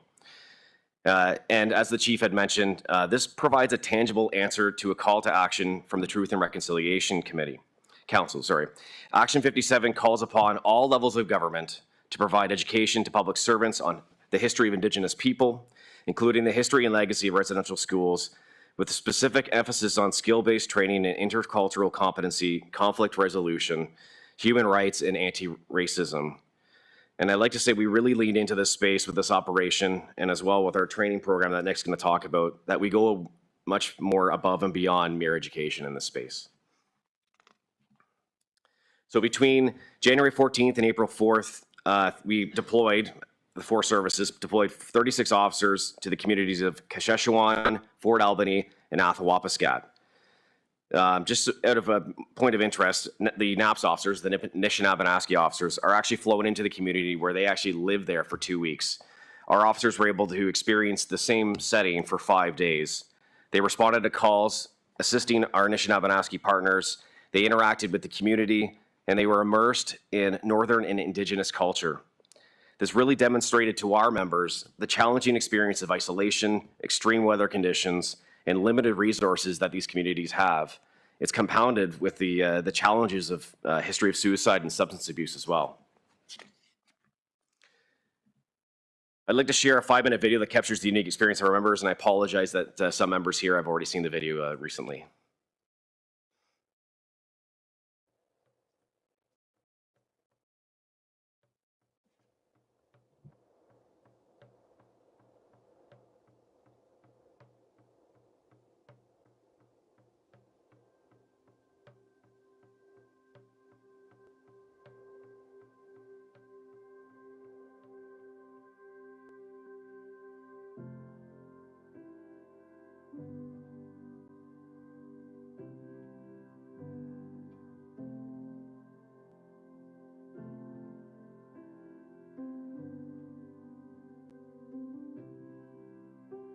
It was developed intentionally to facilitate conversations on Indigenous perspectives and an increased dialogue on how services can continue to strengthen relationships and reconciliation efforts. Each of these communities were strategically chosen to offer participating officers completely different, yet similar educational experiences. Wheels up, ready to go.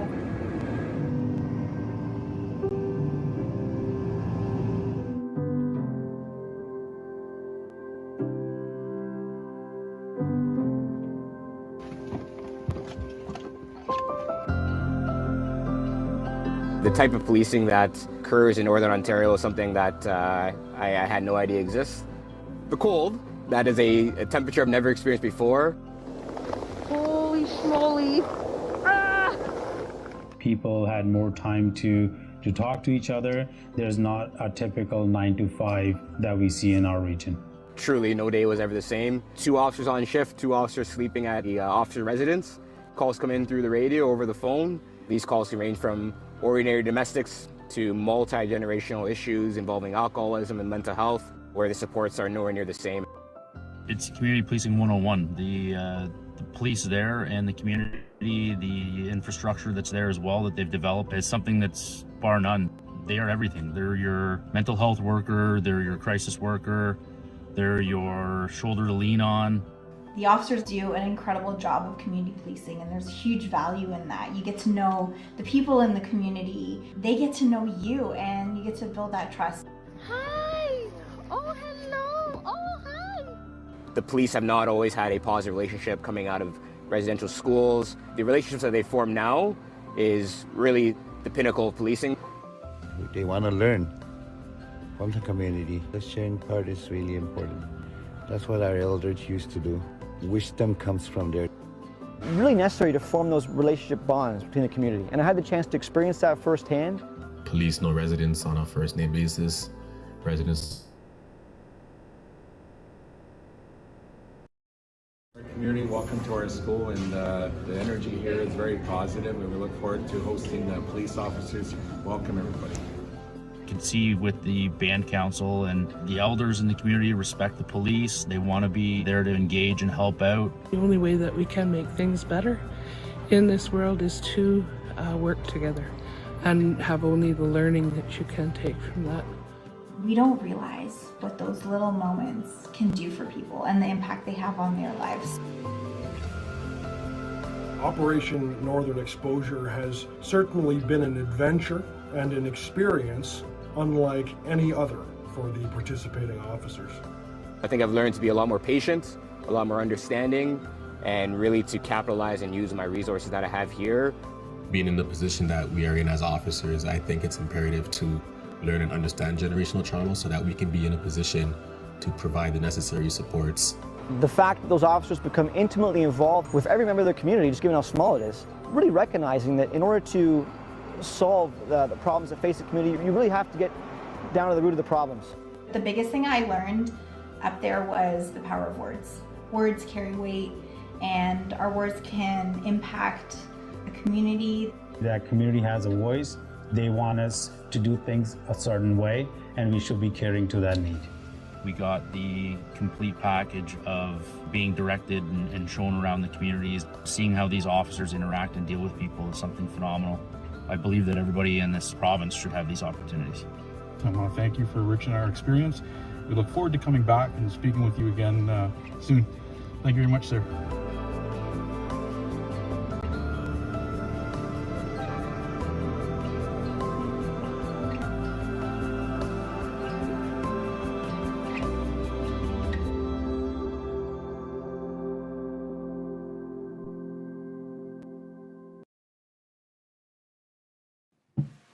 So just some key takeaways that I'd like to share with the board that are kind of collated into 5 points. Actually, first I should probably say that from speaking to our members, I think I can speak for all of them that this was frankly a life-changing experience for all of them. They were blown away. They all requested to go back, and they're looking for other opportunities to further engage in this space. So it's pretty remarkable. And I think when I quickly go over some of these points, you'll find an alignment with community safety, well-being, and what we do here. So you'll see the alignment. So when you look at like learning about local cultures, traditions, and histories, it's crucial to build trust and rapport within the community. Our officers obviously took this back here, and they're able to apply this knowledge back in Peel, where they'd be involved, actively seeking to understand the unique cultural aspects, perspectives, and needs of our community here. They've learned that developing strong relationships with community members, including elders and leaders, fosters trust and promotes effective communication.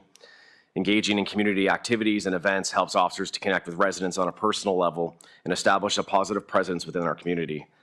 And again, bringing this back here to a local level, officers can now apply similar relationship building strategies by actively engaging with community members, which we frequently do here.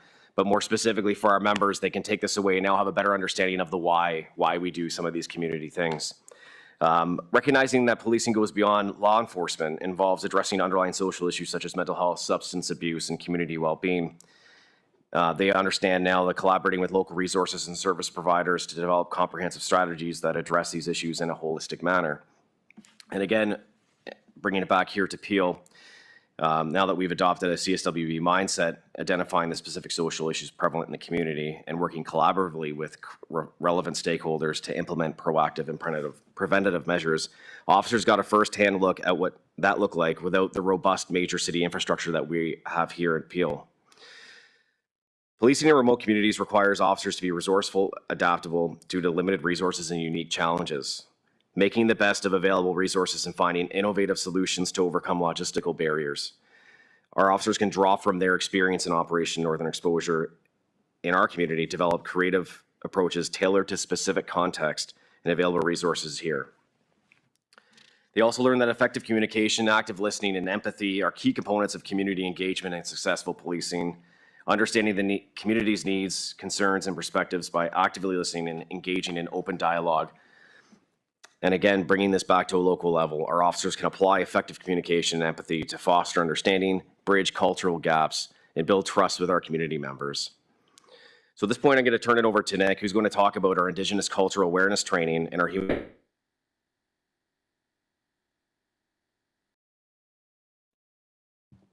Thanks, Kevin. From a training perspective, the experiential learning opportunity that our members have had through these deployments is invaluable. We plan on making every effort to ensure that these experiences are shared with everyone in our organization. To build on this and to continue the positive momentum, on June 28th, Peel Regional Police is holding the first session of our Cultural Awareness Training Program. Attendees will be able to firsthand experience traditional ceremonies, learn about the history of the Indigenous communities, and better understand the community's concerns. This training will be delivered in person by Mr. George Cucci, who has a significant policing career, as well as 12 years of designing and delivering impactful and meaningful cultural awareness training to police services as well as other sectors. In addition to this, we will be delivering a mandatory training module for our entire membership, both civilian and sworn. We will share the experiences that you saw in that video and that Kevin has highlighted from the deployments, along with key elements from the cultural awareness training. This will allow us to ensure that all of our members are sharing in these learning opportunities. And finally, this slide indicates how this all fits into the bigger picture. This training aligns with PRP's commitment to a human rights-centered approach. We will continue to reinforce and build on training that our officers have already received in areas like unconscious bias, racial profiling, trauma-informed approach, and de-escalation.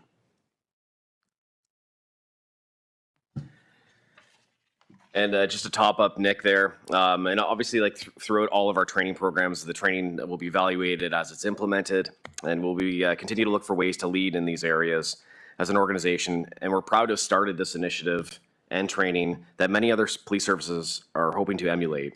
So we're at this point, we're happy to take any questions. Thank you. And just I would add, it's lovely to see it a second time. It was one of the best presentations at the OACP. It was remarkable. Very, very well done. Vice Chair Coley. First of all, thank you so much to both of you for such an excellent presentation and creating this awareness amongst us on this project. What I really do want to commend is, I know there was always a commitment from PRP and from the Peel Police side to, always do more when it came to truth and reconciliation.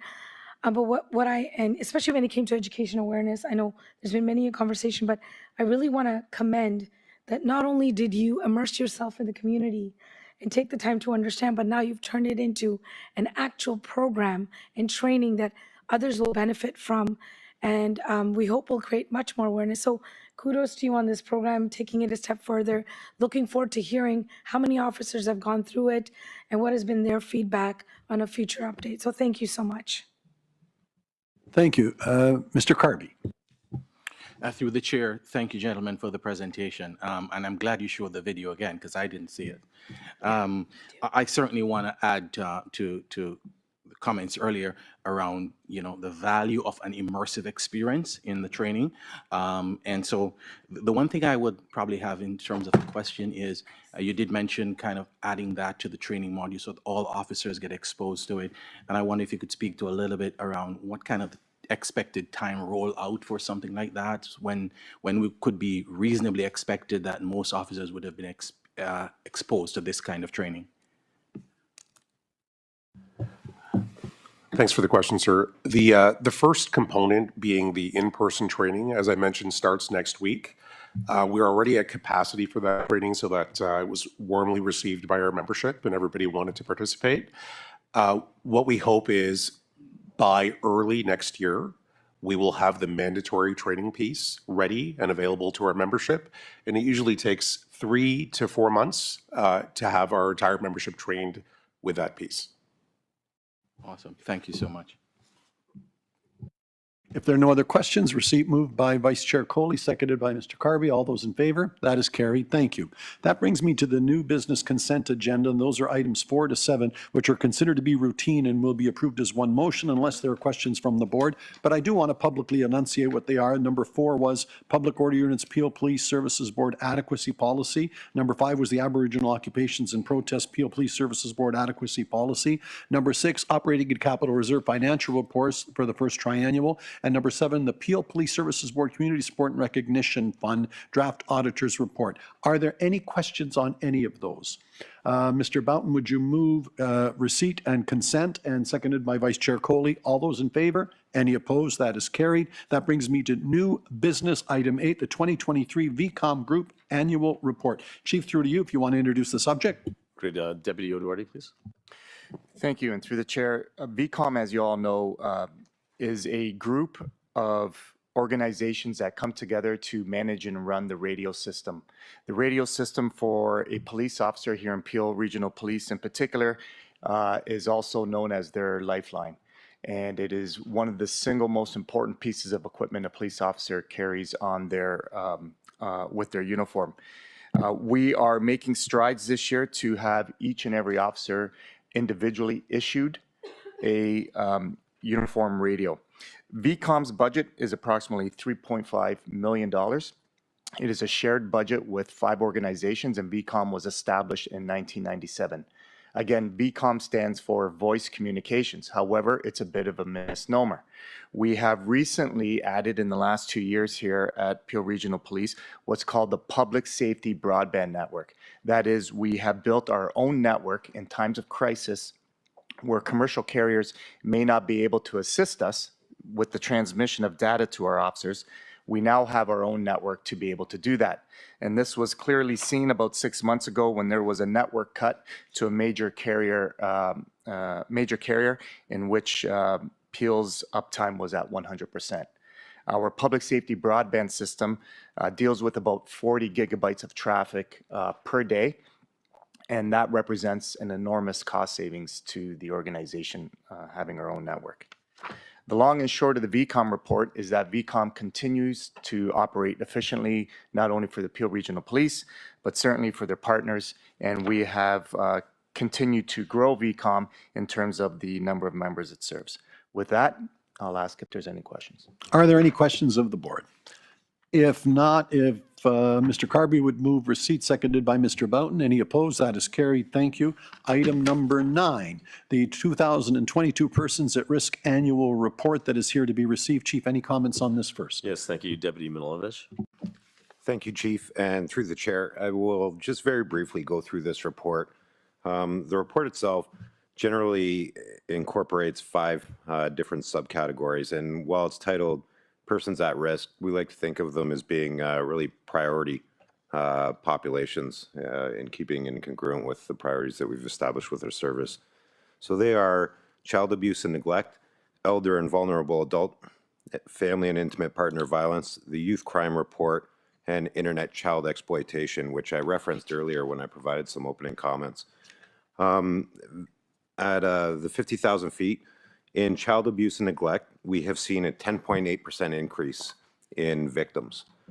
We can attribute that to a full return to school, more reports coming in, and less isolation in the home. So it's becoming more obvious and available to police for investigations. We move on to elder and vulnerable adult abuse. Again, we've seen a 9% increase in that. We attribute that to a growth in the population and again, more interactions and opportunity for people to become aware of that occurring. And then, with the indulgence of the board, I'll maybe spend a bit more time here and talk about intimate partner violence. You'll see the infographic on page 13, which I would direct your attention to. We continue to see family and intimate partner violence as being one of the most frequent calls for service that our police service receives. Generally, 43 a day or 2 per hour are investigated. So when we talk about an area where we can invest resources and time and effort, I think that's an incredibly important thing to highlight. And I would just like to provide the board with some comfort that we are doing everything we can with our partners and as a police service in order to invest in that. Page 16, you'll see some of the preventative measures that we are engaging in. We aren't just responding to the emergency. We are doing everything we can to mitigate and prevent the risk that's presented by these scenarios. Project Guardian, revamp, be safer, and keep safe. But I would highlight, once again, the public education and awareness piece. If we are going to be successful in reducing incidents of intimate partner violence, what we've come to realize is that is really going to occur through creating momentum in the public. Awareness is a huge piece of that. So you'll see we've highlighted the Break the Silence campaign, which had a reach of 14 million people. So we're really proud of that and the work being done there. And then finally, moving on to our internet child exploitation. What I would highlight there for the board is, you'll often hear the chief talk about innovation not just being technology. Deputy O'Dwyer does that as well. But in that report, you'll see that we are one of the first agencies in Canada to acquire an electronic storage device detection dog, which we have used in multiple investigations to small storage devices to help support our investigations. So once again, we're very proud of that. And absent any questions, that's it. Thank you. Any questions at this time? Vice Chair Coley. Yep.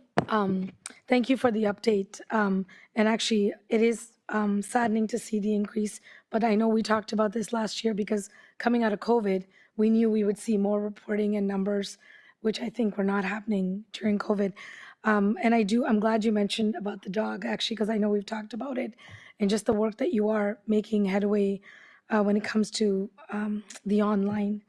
I think one thing I'm glad you mentioned is the awareness piece and the numbers that you're reaching. We talked about this a year ago as well. I know you guys have been making great efforts. A lot of it is just awareness. I know from seniors as well, Deputy DePatsy sometimes requests from me as well, because you'll see so many seniors groups are now saying, come and make me more aware. Because when they come to these programs, that's where they talk about what's happening to them in their homes.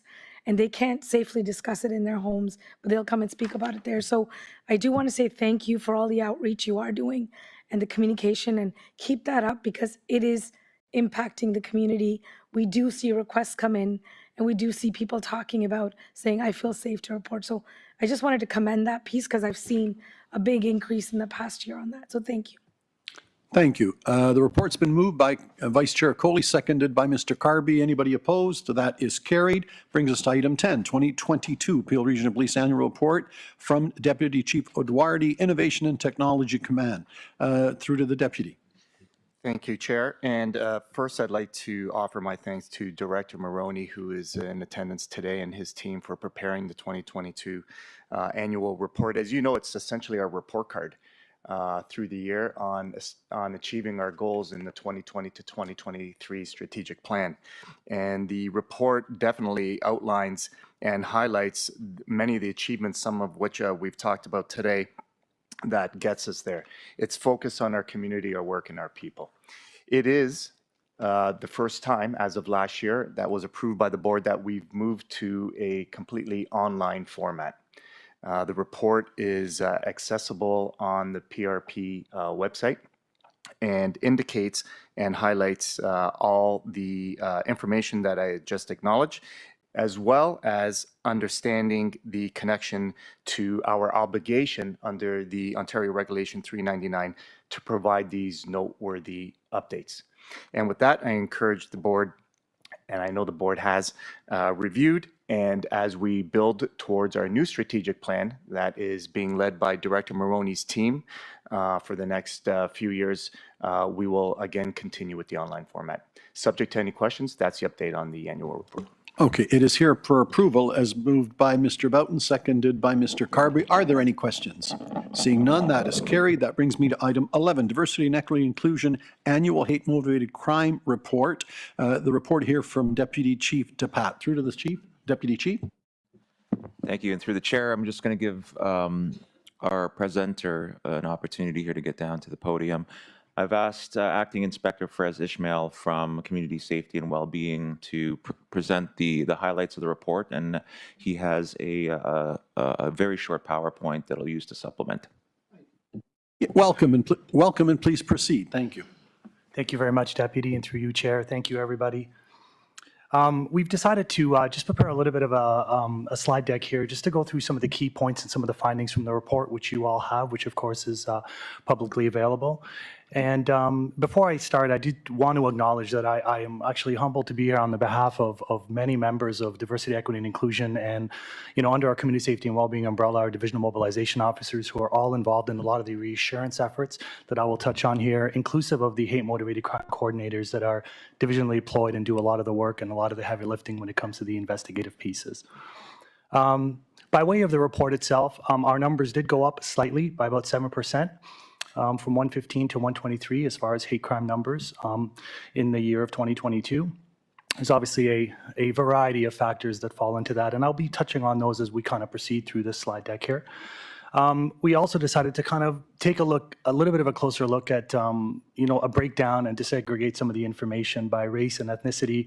You'll see that our Black community is still the most impacted. They have been for some years now, followed by our South Asian communities, and then it goes down. So we provided some of that data there as well.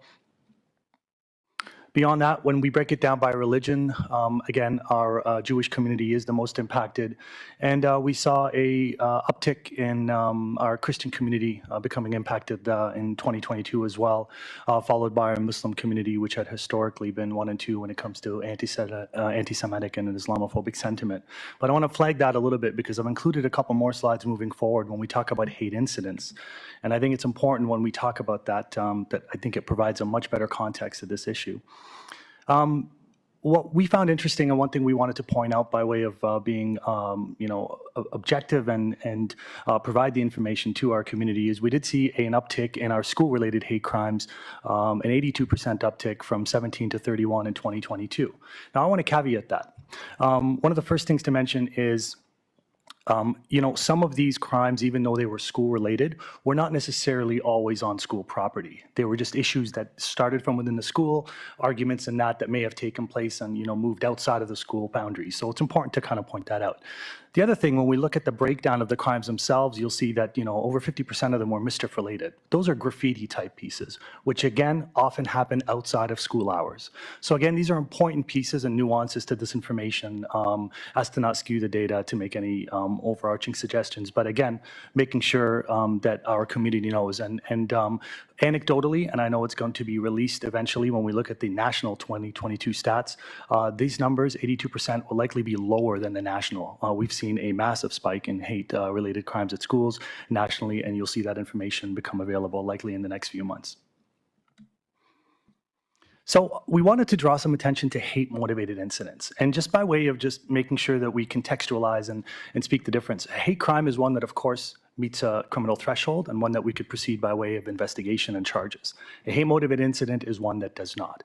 They are things that are such as slurs and other events that, are often difficult and delicate to balance when we have to take, account of our, freedom of speech and what we have as a democratic society to be able to kind of speak and express ourselves, and then balance that with the fact that those, comments being uttered actually do create a climate of fear and do impact people in a very pervasive and negative way.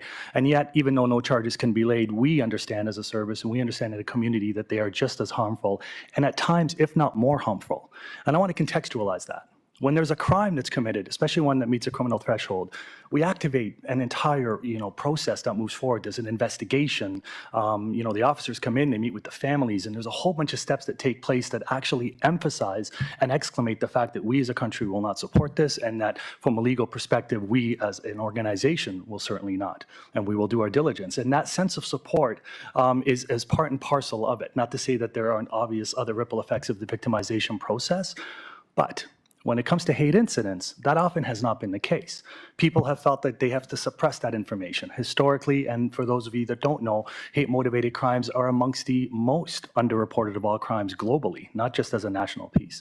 And so the incidents themselves actually, because for a long time they have been suppressed, they actually create even more of a ripple effect of fear, because those families historically, when they did call the police, were met with, well, thank you for letting us know, there's not much we can do about it.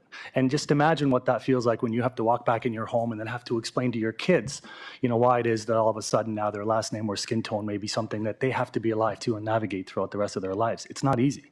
And so the incidents, I think, for us are very important to be able to point out, and it is something that we track as an organization and have for some time, because we know and we understand fundamentally how important these pieces are.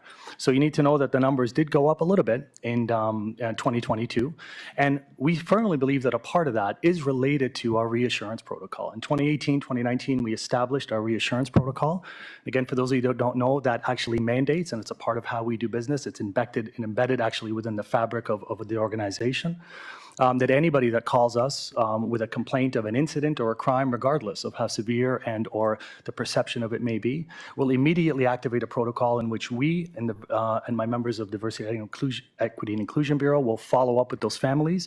We'll call them, we'll connect with them personally, and we'll connect them with social service providers in order to mitigate the ripple effects of fear that we know are a byproduct of these moments.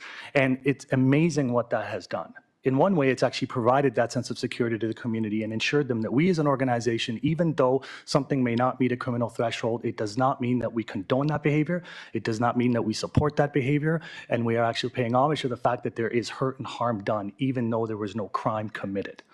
And then also it allows us to actually leverage the community partnerships that we have to connect those folks with those community partnerships to provide that social support in a culturally responsive and sensitive way to make sure that they are able to better and adequately explain these things to their kids, deal with the emotions that stem from those matters. And so the reassurance piece is something that we also believe has led to the increase in those calls, because strategically part of it was to encourage more reporting, because we don't know what we don't know.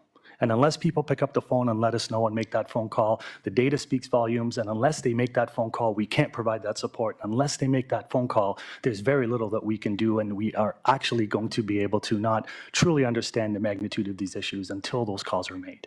So these are part of the efforts. And I'll touch on another piece as we move on a little bit further to speak to that. When it comes to hate incidents, we've broken it down a little bit too here by race, just so you get a better kind of understanding of the incidents themselves. Again, our Black community most impacted, followed by our South Asian community, and then down. And then we broke it down by religion. And here where it gets a little bit interesting, you'll see that the Muslim community, in fact, actually are the most impacted when it comes to incidents, those types of slurs, those comments, those things that, again, don't meet a criminal threshold, followed by the Jewish community. And historically, our Muslim and Jewish community have been the most impacted by these issues. So what are we doing about it? Above and beyond all the things that I'm going to very humbly be able to share with you about it and proudly share with you about it, one thing that we're undertaking is unique. We actually applied to a Public Safety Canada grant that was focused on hate crime and extremism more generally, but we proposed a very novel and new idea. For the next year, we have actually now brought in about 20 community members that represent a variety of ethnicities and backgrounds and cultures, who represent a variety of organizations, and we're actually going to co-create with them a 20 to 30-minute piece hate crime training module that really touch on various elements informed by them through their lens, and then we're going to train them to go out and deliver that training themselves to the community. Because we understand that historically, the communities that are most disproportionately victimized by these issues perhaps are new Canadians, who may, from their country of origin, have a very negative interaction with the police. We also know that these issues are things that are very sensitive and often over-politicized, and therefore we're trying to break down some of those barriers to make sure that when they're hearing it from the community themselves and their own people, it'll be amazing just how quickly that can, really make them understand what these issues are, make them understand what that nexus is between hate and extremism, make them understand the importance of picking up the phone and calling us, and also letting them know that we as a service are committed to prioritizing this and that we have reassurance protocols protocols and pieces in place to provide that support to them. It's a novel idea according to public safety. It's the first of its kind, and we're hoping to be able to report back next year. And we're already hearing other organizations across the country that we're hoping to be able to pick this up and emulate something similar moving forward. And perhaps along the way, learn from our mistakes, because that's what this is all about, right? And that is something we're very interested on working on, and certainly reporting back to you hopefully next year when we go through this again. Wanted to quickly just touch on a diversity, equity, and inclusion unit. It does, for those of you that don't know, serve as our hate crime policy center for Peel Regional Police. So many programs and initiative and training pieces. Our Safe Place program focused on our 2S LGBTQ+ community, our reassurance protocol that I've touched on a little bit here. I'll touch on the DI analytics dashboard. Really excited to share that with you. That's in the next couple of slides. Our Run, Hide, Defend programs, again, related to mass shootings and extremism issues. Dynamic training programs, and again, we continue to lead in the space. We have co-developed, along with the Ontario Police College, the Advanced Hate Crime and Extremism course, and we teach and help facilitate that course as well. And all of our hate crime coordinators will funnel through that course to make sure that they are as absolutely adequately trained to be able to deal with these. And then, of course, our unit as the policy center will serve in a support capacity to connect with some of the more complex cases and make sure that those pathways to the Ministry of Attorney Generals are made as well. So now I'm going to just touch a little bit on our DEI analytics dashboard. This is brand new. This has been a work in progress now for about a year and a half. And it's, again, an opportunity for us in real time to be able to see and know and feel what is happening when it comes to hate crime and incidents in our community. This dashboard is an internal facing piece that allows us to, again, with the input of proper data, and I'm going to introduce several key people here that brought this to life very soon, but you'll see that it actually helps us see in real time, the occurrence by motivation, the time of the occurrences. You can see how it's broken down by division, the types of occurrences that are happening. We actually have a geospatial analysis piece built in that allow us to kind of see hotspots of when these things are happening, if they're being localized around certain areas, schools, religious centers, places of worship, things like that, so that we can more proactively and in a timely manner engage with those communities before these issues manifest into a whole host of security concerns that, again, if left unchecked, could really translate into some many bigger problems for us as a community. So when we take a look at this, you'll see that, again, it's allowing us to see that intersection of innovation and technology and really how it hits that pound, where it really meets the community and allows us to better support our members and understand these matters. Again, just by way of the dashboard, we just wanted to show you a bit of a glimpse about the various different areas that it's been broken down into, which again gives us a much clearer real-time look at this information so that we can better support those communities. And on that, if you would indulge me, I did ask 3 members of the organization who were pivotal in making this a reality. I'd like to turn around here, Mr. Gemini Lamb, Mr. Jack V, and Constable Joanna Sturgiula. Constable Joanna Sturgiula is our hate crime coordinator regional right now. She was really the brains and much of the force behind bringing this to life. And Mr. Jack Shee and Gemini Lamb from our data scientists that work in our analytics bureau. And thank you, Deputy Eduardi and Deputy DePat, for allowing me to invite them here and acknowledge them, because I want you to put a name to a face. These are the reasons why these things come to life. And there are so many other members that are really part of the reason why we feel that we have an organization that prioritizes, understands these issues, and is navigating forward in a way that is going to be the best that we can possibly be to kind of really understand and move forward in this space. And just by way of a conclusionary comment, obviously, above and beyond the fact that we know this is the most underreported, and those of you that know me, I could go on and on about this issue. It's near and dear to me, as it is to many of us in this area. We obviously, we serve the most diverse community in the country, and to be quite honest with you, we should be in many ways leaders in this space. And I'd like to think that we will continue to evolve and move forward and learn from others. But some of the factors that are driving much of this, many of these issues and the spike in it, there is an increase in social polarization as a byproduct of the pandemic. We can't ignore the fact that above and beyond mental health, there are other effects that are making this a reality. The rise of populist politics and rhetoric, along with the dissemination of misinformation through so many social media channels. And so many of our people, and particularly our youth, are being drawn into these digital echo chambers where a lot of these narratives are just perpetuated. And there is no counter narrative. And when you hear it enough, and when you feel that it's been socialized enough, and when that language and behavior has been normalized enough, you can see the byproducts of what's happening. You can see how what's happening in the US and some of the rhetoric is becoming normalized here. You can see how religion could potentially intersect with these issues, and all of a sudden people are afraid to raise their flag and or support a community that needs that support. And I'd like to end by saying that we, as police, we're not going to arrest our way out of this. And this is beyond police. This is an issue that is really driven by a lot of social factors. These are issues that we are collectively needing to be speaking on. And this is not the time to take a step back for fear of economic repercussions. This is a time to really stand firm, stand strong, and say what needs to be said to make sure that we support the community we serve. Thank you. Very well done. Questions, Vice Chair Coley? First of all, thank you so much to all the work you are doing, including your team. I'm glad you've pointed them out, and of course, Deputy as well for putting this together. And this report is so critical, and these kind of updates are so important. You know, I saw the spike in obviously last year and going into this year, but obviously that's because coming out of pandemic, probably a lot didn't get reported or there was not enough interaction happening. But that tells us that it is happening more and more. Two things you really pointed out today. One was that it is the most underrated, underreported. But the second thing I'm so happy you shared is a process and protocol that we take so seriously here at Peel Police. That this matters, that when you come in and you share something like this, it is taken very seriously. Because I do know, I hear that sometimes, and you know, people discuss this in their mosques, in their temples, in their churches. That's often where they'll go and say, this and this happened to me. It might have happened in a parking lot, it might have been a comment, but if they're standing with their kids, that comment goes way beyond that one moment. That affects their dignity, the way they see themselves. We're proud we live in a country where everyone is from somewhere. We all belong. So we will not tolerate such instances at all. So I do want to say thank you for that. And I hope to see more and more education and outreach into the community. I think that's what's really critical here. You mentioned social media, right? You mentioned a lot of miscommunication and misinformation coming from there. I think we have an opportunity to take control of that.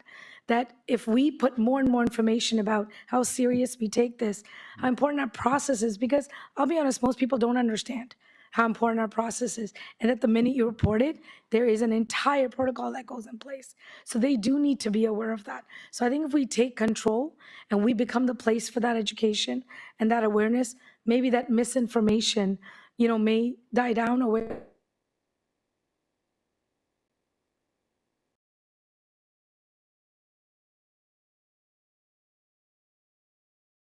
They're doing a really good job now as well. New immigrants, first thing they do is go and find their temple, their mosque, or their church, right? That's usually where they find solace first. So I think if they're more aware and the more we engage with them to create that awareness, I think it'll help more reporting. And I'll be honest, if someone's thinking about saying something, knowing that we take this seriously, maybe it may make them say, maybe I shouldn't say something. Maybe I need to keep it inside my head, right? Because unfortunately, that's what it is. So I do want to say thank you for all the work you're doing, and I hope to see more and more of this happening. And I hope those are watching today, because I do know there are people watching this updates today, and I think they're really happy with these updates that you're sharing, and please keep sharing more of this.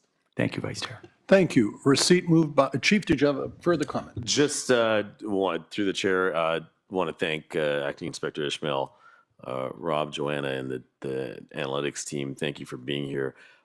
You can see the passion from Ish, and I just want to highlight the fact that he has an international footprint and is considered one of the leading, from a police sector, individuals in the space of hate, extremism, and has leveraged at a provincial level some of the standards right across the board. So, you know, I don't want to call it, we can't celebrate this type of topic, but that's the closest we're getting to a mic drop for sure, I think. Yeah, thank you so much, Ish.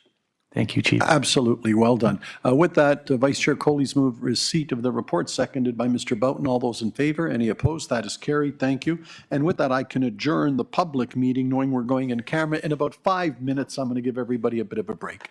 Thank